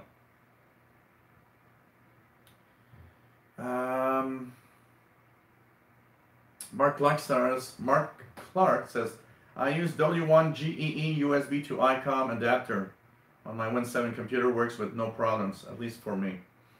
Yeah, you know, what happened is I have a USB to serial adapter that is a cheap clone purchased on eBay. And what's happening is that chip has been actually cloned from an actual real chip. And what happens is that the company that makes the original has made a driver, the latest drivers, detects if it's a clone or the original, and if it's a clone, it stops working. And I'm stuck with old drivers that crash all the time. So it gets annoying. You know, I've had Orbitron and also what was it, the Ham Radio Deluxe software that was tuning automatically through the USB to serial cable, but it crashed so often that at some point you're like, okay, this is boring, it crashes all the time. But it's the adapter. I need to have a good adapter for serial. You know, it's sad that PCs today don't come with serial ports anymore. It's like, you know, come on, it would be nice to have a PC with a serial port. It doesn't exist anymore. You gotta buy these, you know, USB too. So I either have to buy the original, which probably will work fine, or maybe I should check that out, W1GEE USB to ICOM adapter.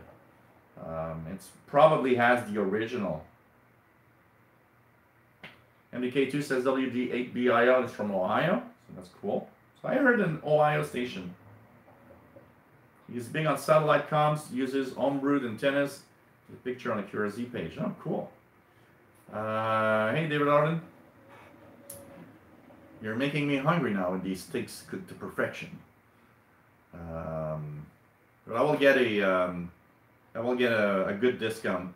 I had a discount given to me by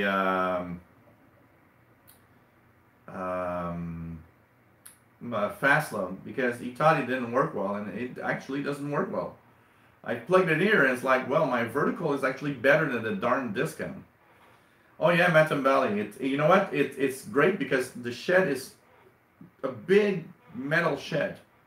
So that antenna is actually made to interact with the metal of the car usually, so that it actually creates the ground plane, so that it is working well.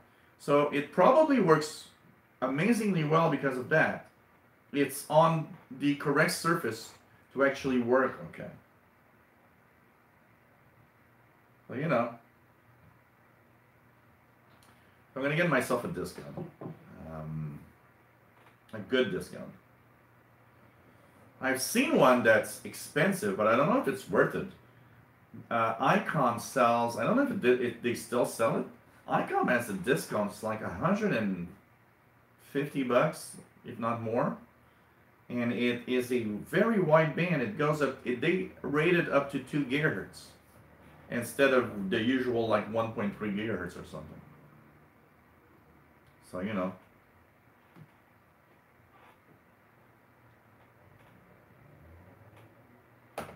Oh, that's cool, Red Wayne. It's like the R20. What I like about, you know, the R20 is of course, not a digital radio, but it's a great, the R20 is a great portable receiver. And it's a communications receiver. It has, you know, sideband capability. And what I actually like about it, and I often use that, is use a dual watch. So here I have 2 airport frequencies at the same time. And if I want, I can actually scan frequency ranges. For example, one receiver scan the VHF range, and the other receiver scan the UHF range. And it's independent. It's great. These are kind of amazing things on this. It's Air Canada 865. So there's just, the only thing that I find sad about the ICOM R20 is the overloading that, unfortunately, it suffers easily from overloading when you are using it in big cities like Montreal, which makes it a little less interesting. But still, my R20 is one of the receivers that I love a lot. You know, I've been thinking my Fastload has the TRX1 from Whistler, and he seems to really love it because of the capability of listening to digital signals. But you know, it's just kind of it's, you know, it's expensive, and it's like, you know, if I before I'll shed, you know, that amount of money for a scanner radio, I'll buy I'll buy you know, a loop, a magnetic loop for my shortwave reception first.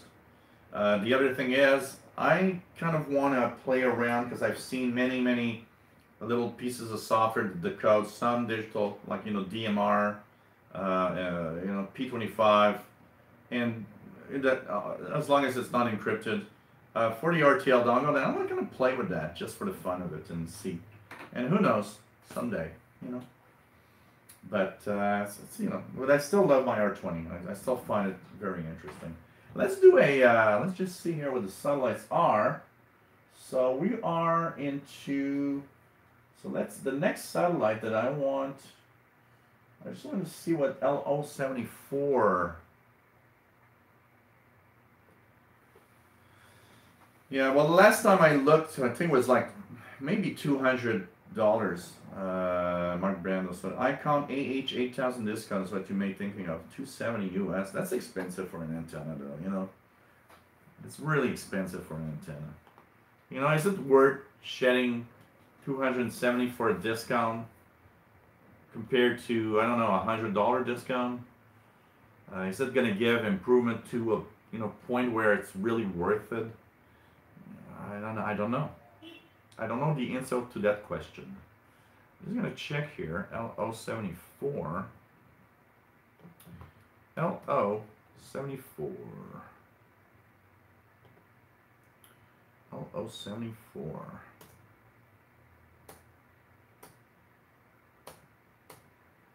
Check it out here. 19. LO75. Oops, I just missed it. 74 is active on what?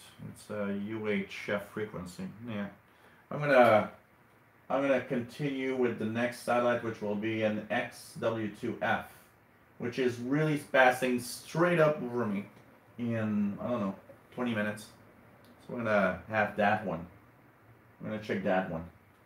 And before we, as we were waiting for that to happen, for the XW, let's go here, there we go. The other one will be a 2F, so 2F is going to be that range. Okay, let's do a little scan of,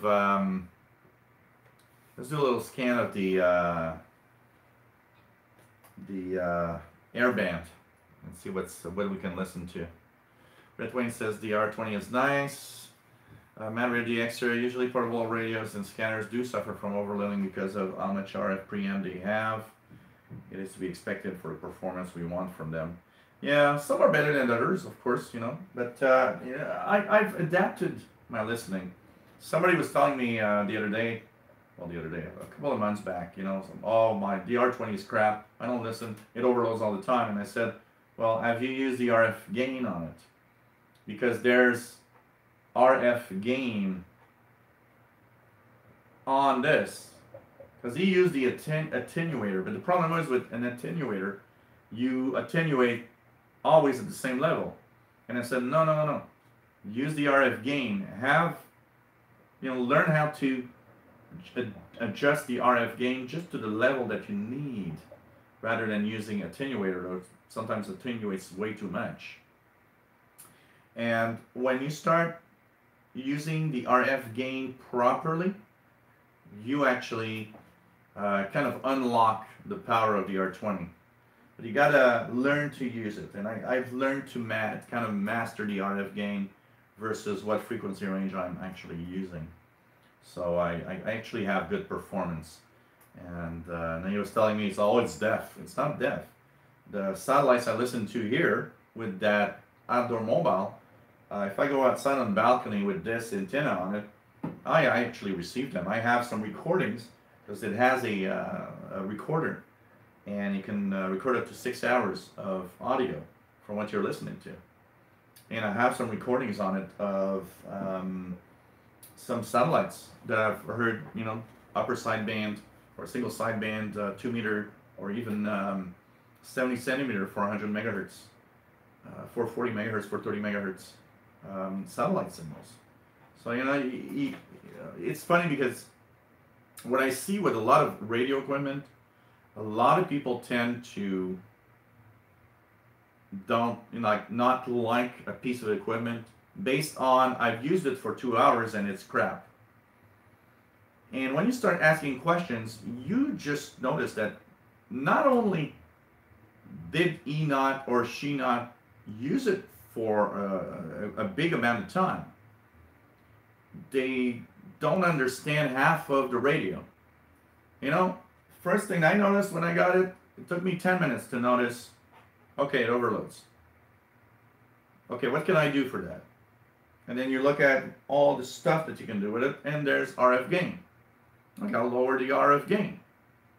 Oh, there's attenuators, but attenuators I never like because they lower the sensitivity way too much. RF gain is I adjust the attenuation. I decide how much sensitivity I give the receiver. It has a scale. You know, there's max and then it goes down to 1 or 0 or something. I adjust it depending on what frequency I'm listening to and all of that. I live in a big city here. You know, there's a lot of strong signals around me. A lot of scanners do tend to, you know, suffer overload. But you know what? When you learn to use a receiver, you learn to master what you can really receive or not on it. Mark Brando says diamond discount look good too. I have several other diamonds that have been solid performers. Cool. WB0WQS. This is Orbitron tracking software. I'll just put the name on the chat. Orbitron. It is it's my favorite tracking software for PC on Windows.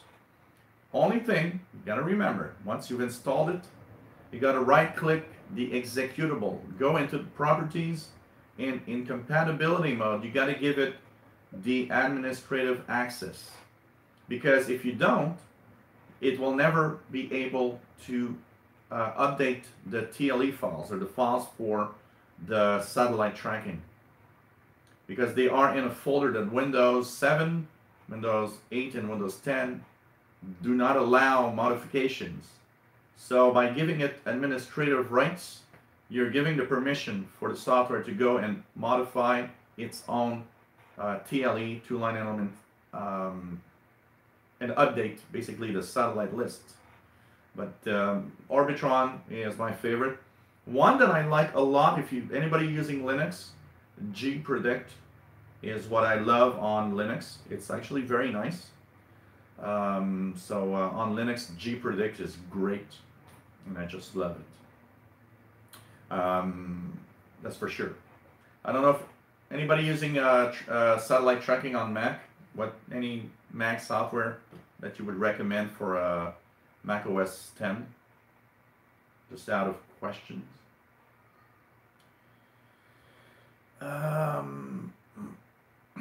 Unreal DX says, "Oh, I never knew it. R20 had RF gain control." Yep, the R20 has so many features that it takes months to literally understand everything in here. Plus, the manual is horrible. The R20 manual is very, very bad. So here at the bottom, there's RF gain. If I press the key and hold, I'll see the RF gain settings, and I can actually adjust it here from maximum or lower it slowly.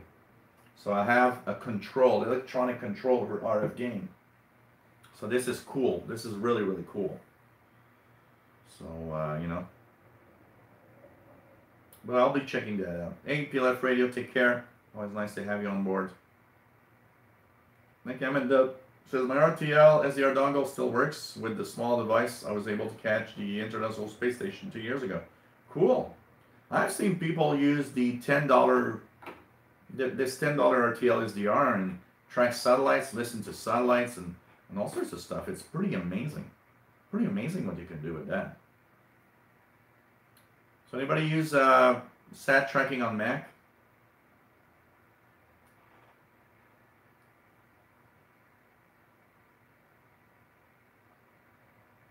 I mean, on Linux, there's gpredict. On Windows, Orbitron is my favorite. Some people use, and it's not bad, some people use the satellite tracking software that comes with Ham Radio Deluxe. It's actually not bad. Orbitron, by the way, if you have an Icon receiver, or if you have a receiver that's capable of computer control, you can actually have computer control of your receiver with Orbitron. It works, and I actually tried it, and it works great. It's just that my USB to serial adapter is crap.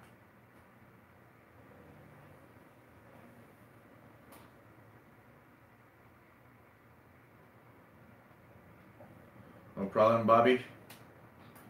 MK2 says DX Toolbox from Black Cat Systems has satellite tracking in its latest release, and it's available for Mac OS 10.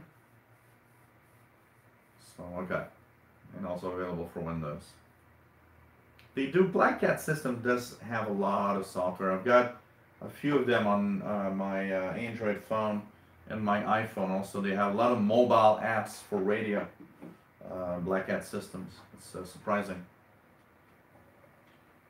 Mike Clark says, many years ago, you used SatTrack for DOS from MSAT.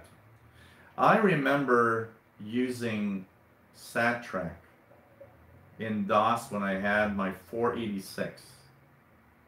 I remember when I had my 486. It was actually for DOS a nice software. I remember it had the world map on everything. It was actually nice. And you could, I would remember printing layouts, lists of the satellites that would go, for example, I would go and take my scanner with me and go to a park or something, or go, enjoy a nice summer day outside. And I would print a list of all the satellites on my dot matrix printer, so that I could, check out every satellite that's going to go overhead that I can listen to on my scanner. Oh man, that's a long time ago.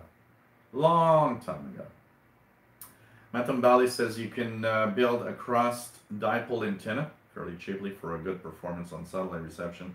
Yeah, I've seen some designs and some antenna designs that you can actually do at home easily, and have like a portable antenna or some kind of antenna for satellite tracking. Absolutely. MDK2 says a lot of Black Cat Systems apps are sketchy, at least those that decode, but DX Toolbox for desktop system is very nice. The only thing I don't like is that he has $15 a year for it, or it stops updating. That is one reason why I would never purchase that software. I have no problem if you say upfront, $15, you got a software. But any software that has a per year, I would probably tell everybody, don't buy that and don't go there. This is, no, I'm sorry. There's a limit to what software is. And I understand that, you probably take a lot of time to create these pieces of software. But a yearly subscription for a software, I can't, Like, I do that for one thing, Office 365. It's not even because of Office, because I would not pay a yearly subscription of Office. It's because it's a great deal, because I get 1 terabyte of online storage. So in reality, I am purchasing Office 365 because there's 1 terabyte attached to it of online storage for OneDrive. And I like that because I have like 400 gigabytes in the cloud. But if it wasn't for that, I would not do a yearly subscription to Office 365. I do not believe in you pay a yearly subscription. It's been a long time, it's like apps. There's a lot of apps, and you know what? There's a lot of apps I have not purchased, honestly, on my phone for radio, because I'm like, okay, this decodes PSK31, and you charge $25 for that? I don't understand why I should pay $25 for decoding PSK31. If you'd be reasonable and say, hey, it's $4.99, okay, here, I'll purchase. $4, $3, $5, got no problem with that. But you see these softwares like, yeah, okay, they decode weather facts. I saw one the other day for weather facts. It was like $28. I ain't gonna pay $28 for a mobile app to decode weather facts. I'm sorry, you're asking way too much money. You know, there's kind of a limit. There's a reasonable limit to what you pay. I pay for apps on my Android device. I pay for apps. I pay for a lot of apps on my iPhone. It's not a question I don't want to pay for apps. It's a question you gotta just realize one thing. I don't think any software for mobile is worth 20, 25, 30 bucks. At all. None of them are worth that. None of them. And you know what? If next year you're not there and you don't have that software, I don't care, because you know what? Somebody else will do it, and somebody else will say, hey, I'll charge $4 or $5 for it. Because mobile apps, if you are wise enough to, and you know, you're good enough, if I'd be a programmer, I probably would have done tons of mobile apps. And through what I use and I do, my outlets of my channels, I would promote them, and I would probably sell them like, you know, $2.99 or $3.99 or something. You know, low price. Low price. Because you'll get the numbers, the number of people downloading it, versus at 30 bucks, you're going to have not even a tenth of everybody that's out there going to buy it. Where at $3, $4, you might have much more people, you know, shelling out whatever amount of money. There's kind of a balance here that is very difficult, but subscriptions of any mobile, I'm sorry, but you know, it's like, okay, if we'll rant about software, I use M-Radio Deluxe, and it's a nice piece of software. Totally. I did like M-Radio Deluxe a lot, but you know, when you click the purchase and it's like, it's $100. Seriously, $100 for a piece of software? Come on, you know. So we're on the PC side. For some reason, I'm ready to shell out a little more money on PC software. Come on, $100. You know, there's something that I can't understand on that. Maybe it's me, you know. Maybe it's me. But come on, you know. There's kind of a limit there. There's kind of a limit.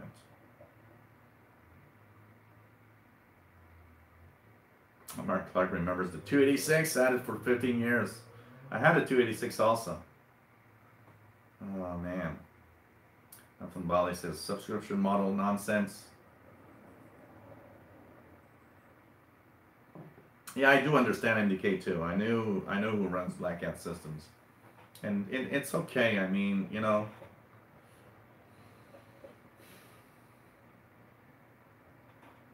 I totally understand what you mean there, and you know, it's not to belittle anything or you know, but there's, I don't know, and what I mean mostly by that is there's you know, in everything. I remember what a friend of mine is an accountant, and when I started out my business as a computer repair guy 20 years ago,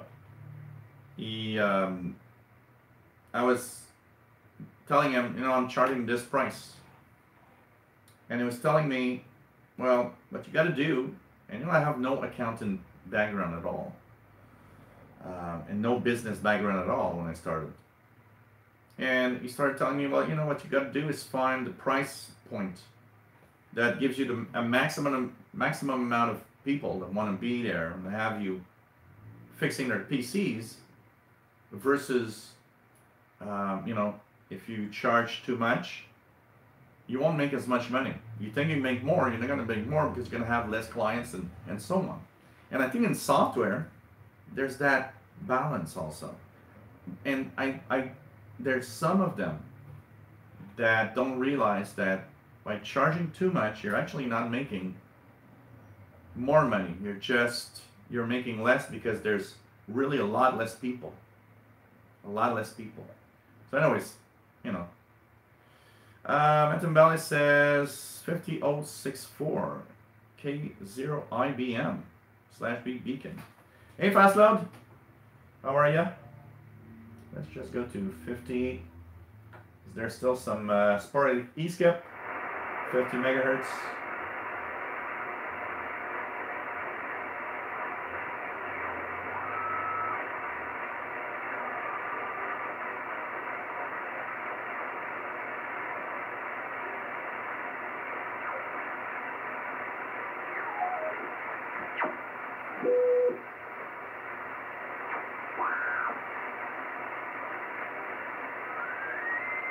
Yep, still some sporadic E. 50.313 upper sideband. You still have FT8 signals. 50.313 upper sideband. There's still some E-skip going on the 3 E-skips. For those that weren't there earlier on 5313 and FT8, I heard Puerto Rico. 5313, 6 meters, Puerto Rico. That's pretty cool. My record is Brazil. And it was, what, last year? I heard Brazil, 50 megahertz. That totally made me so surprising. Got some beers and barbecue peanuts. Oh, I have barbecue peanuts. I never buy those because I eat the whole pack. Barbecue peanuts are deadly for me. I can tell you that. Hey, my friend with a, I don't know what your name is. So, you know.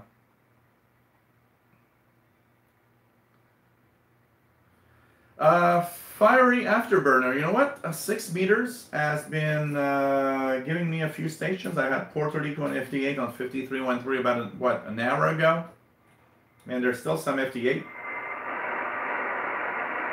There's still some FT8 going on. 5313 upper sideband. So 6 meters is open tonight.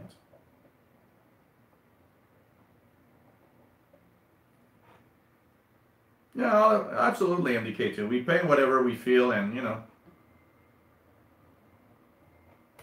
But, you know, it's... Yeah, Brett Wayne, you can price yourself out of business, absolutely. I still find that if you charge more than $10 for a mobile app, my personal feel is a ripoff. That's my thing. And, you know, anybody will pay... We all pay different amounts, and we all are ready to pay different amounts for different things. For sure. Yeah. Brazil on 6 meters last year. I was so surprised to see Brazil. You're in Connecticut? Try it out, because I had Puerto Rico, and there's still some FT8 on 5313 Fiery Afterburner. So I wouldn't be surprised you in Connecticut.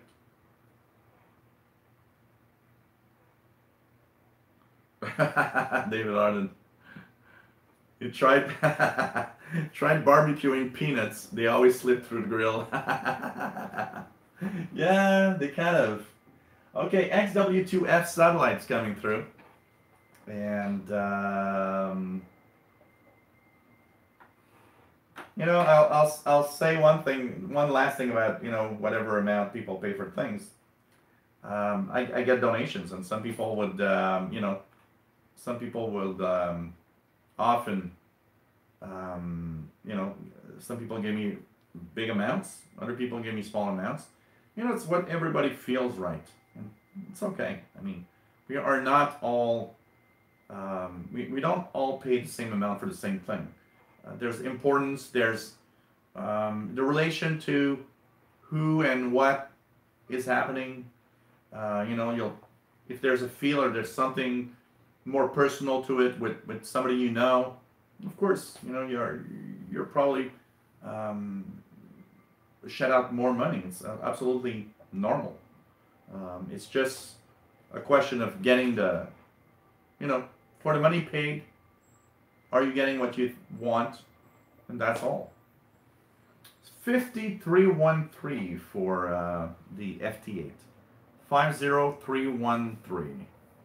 So, XW2F is starting to make a pass here in Montreal, and we're going to check out. So 2F is 145.980 to 14600, and the beacon is at 145.975, somewhere around there. So we'll see if I can hear that pass of a satellite going over us.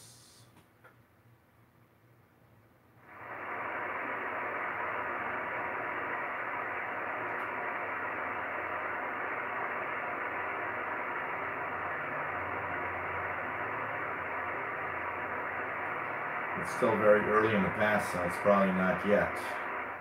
We'll wait till it gets a little higher. It's only 10.8 degrees elevation right now. But this one's passing way over Montreal, so I'm expecting to maybe receive something. As it's making a pass over Montreal, and we're talking about money, if you guys want to help me out, always nice to have some help and to have, you know, replace the equipment when it breaks. And if you like what I do and the many hours I spent doing it, I want to think of a little something.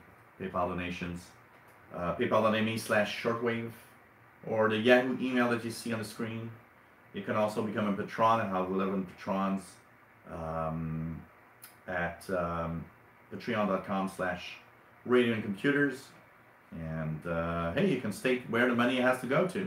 Some people give donations and say, hey, I want that donation to go to Paul the Cat, or you know, part for you and get yourself some beer, all sorts of things, and of course buy equipment. And so I keep, you know, part of these donations to buy new equipment, new stuff, and be here all the time. Hope you enjoy the show. And yeah, it's been a long time for the VHF UHF, so it's kind of cool to have this going on. I hope you're enjoying today's show. As we tune around the bands, we see that some sporadic East Skip is happening on the East Coast. I was happy to hear Puerto Rico on 50 megahertz a little earlier. And hope you enjoy the show. Thanks for everybody that donated. And if you've never donated and you like what I do, well, now think about it.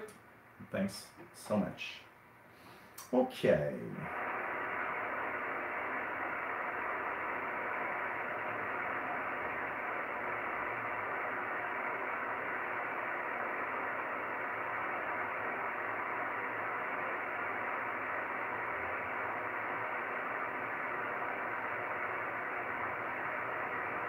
Still not hearing anything.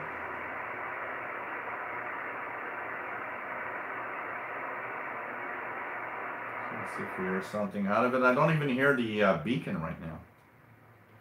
So no beacon at all. So we'll see what we can hear. Should be something coming in. Usually, I heard the other. We had that Ohio AM station on the other pass of the other satellite, and it's pretty much 2-meter satellite. What else do we have?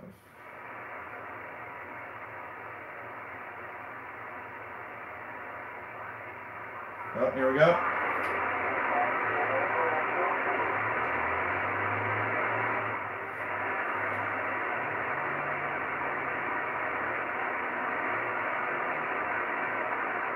See if we hear anything else.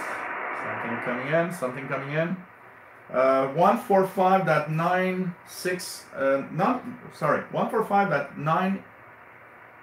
145.960 to 146,000, fast load. Upper sideband. You need to use your R20 for this. Satellite's passing overhead right now.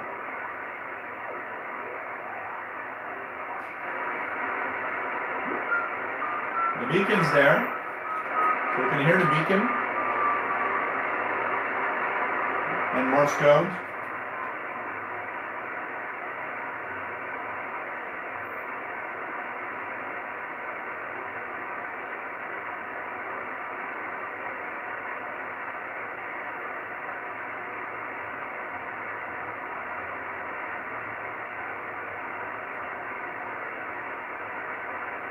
Hey, Keegan. 145.960 146.60 up to 146.000. In that range, there's amateur radar operators and upper sideband fast low.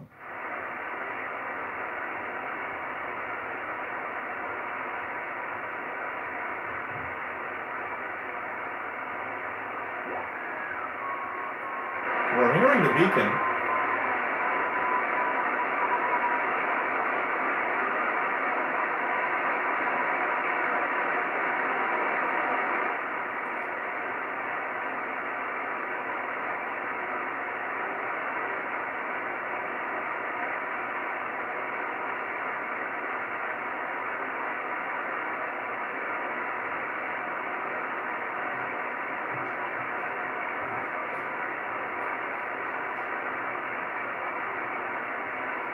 It's interesting, there's not a lot of amateur radar operators. I hear the beacon, but I don't hear, I heard a little bit of hams. There's one ham actually, kind of saying hey. Right now, I'm not getting anything. There's more activity on the other one.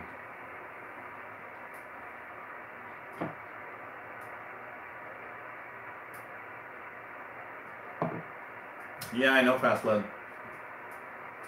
We'll see what we can do about that.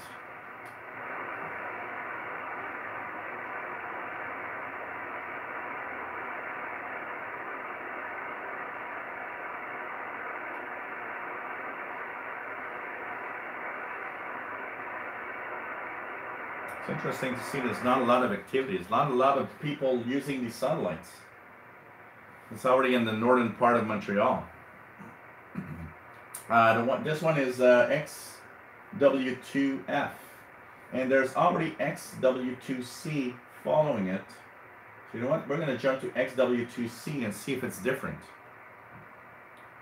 XW2C frequency is 145.795 to 145.815. So that one is already starting to have an interesting pass over the east coast, where Montreal, northeast part of North America. So 145.815, 145.795 in that range, 145.795 to 145.815. That's the range where we listen to the XW2C. So we'll try 795, see if that one comes in.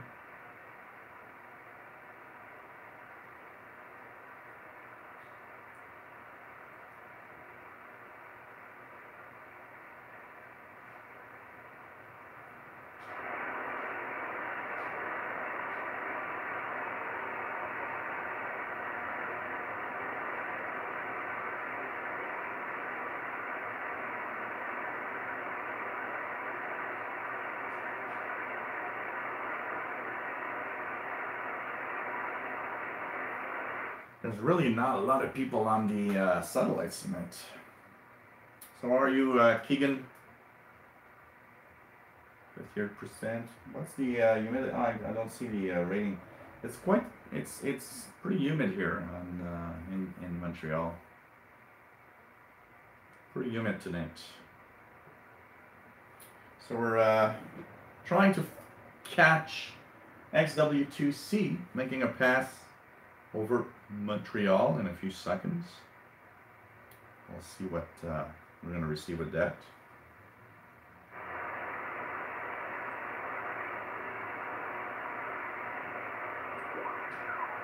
The beacon's here. That's the beacon. I'm hearing it on 145.791.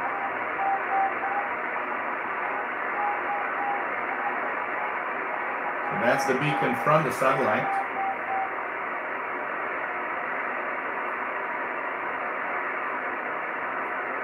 There's really not a lot of activity.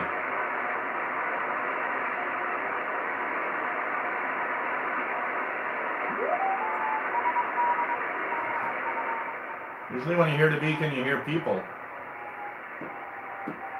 I don't know if it's because it's Saturday evening or something, but not a lot of people using satellites.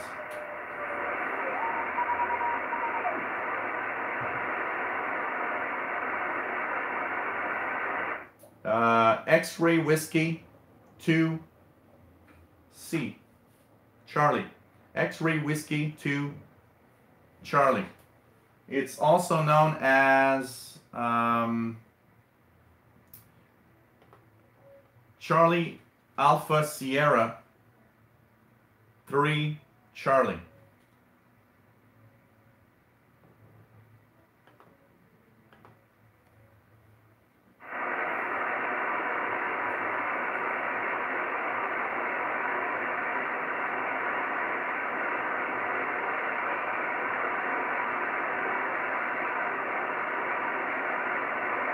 It's incredible. There's really no activity. Because the beacon's there, I should hear amateur radio operators. The beacon now with Doppler here is 145.788.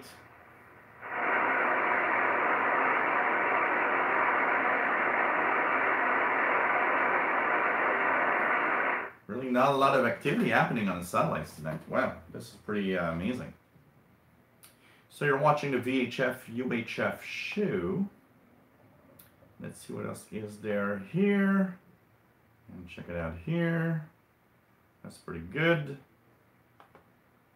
Okay.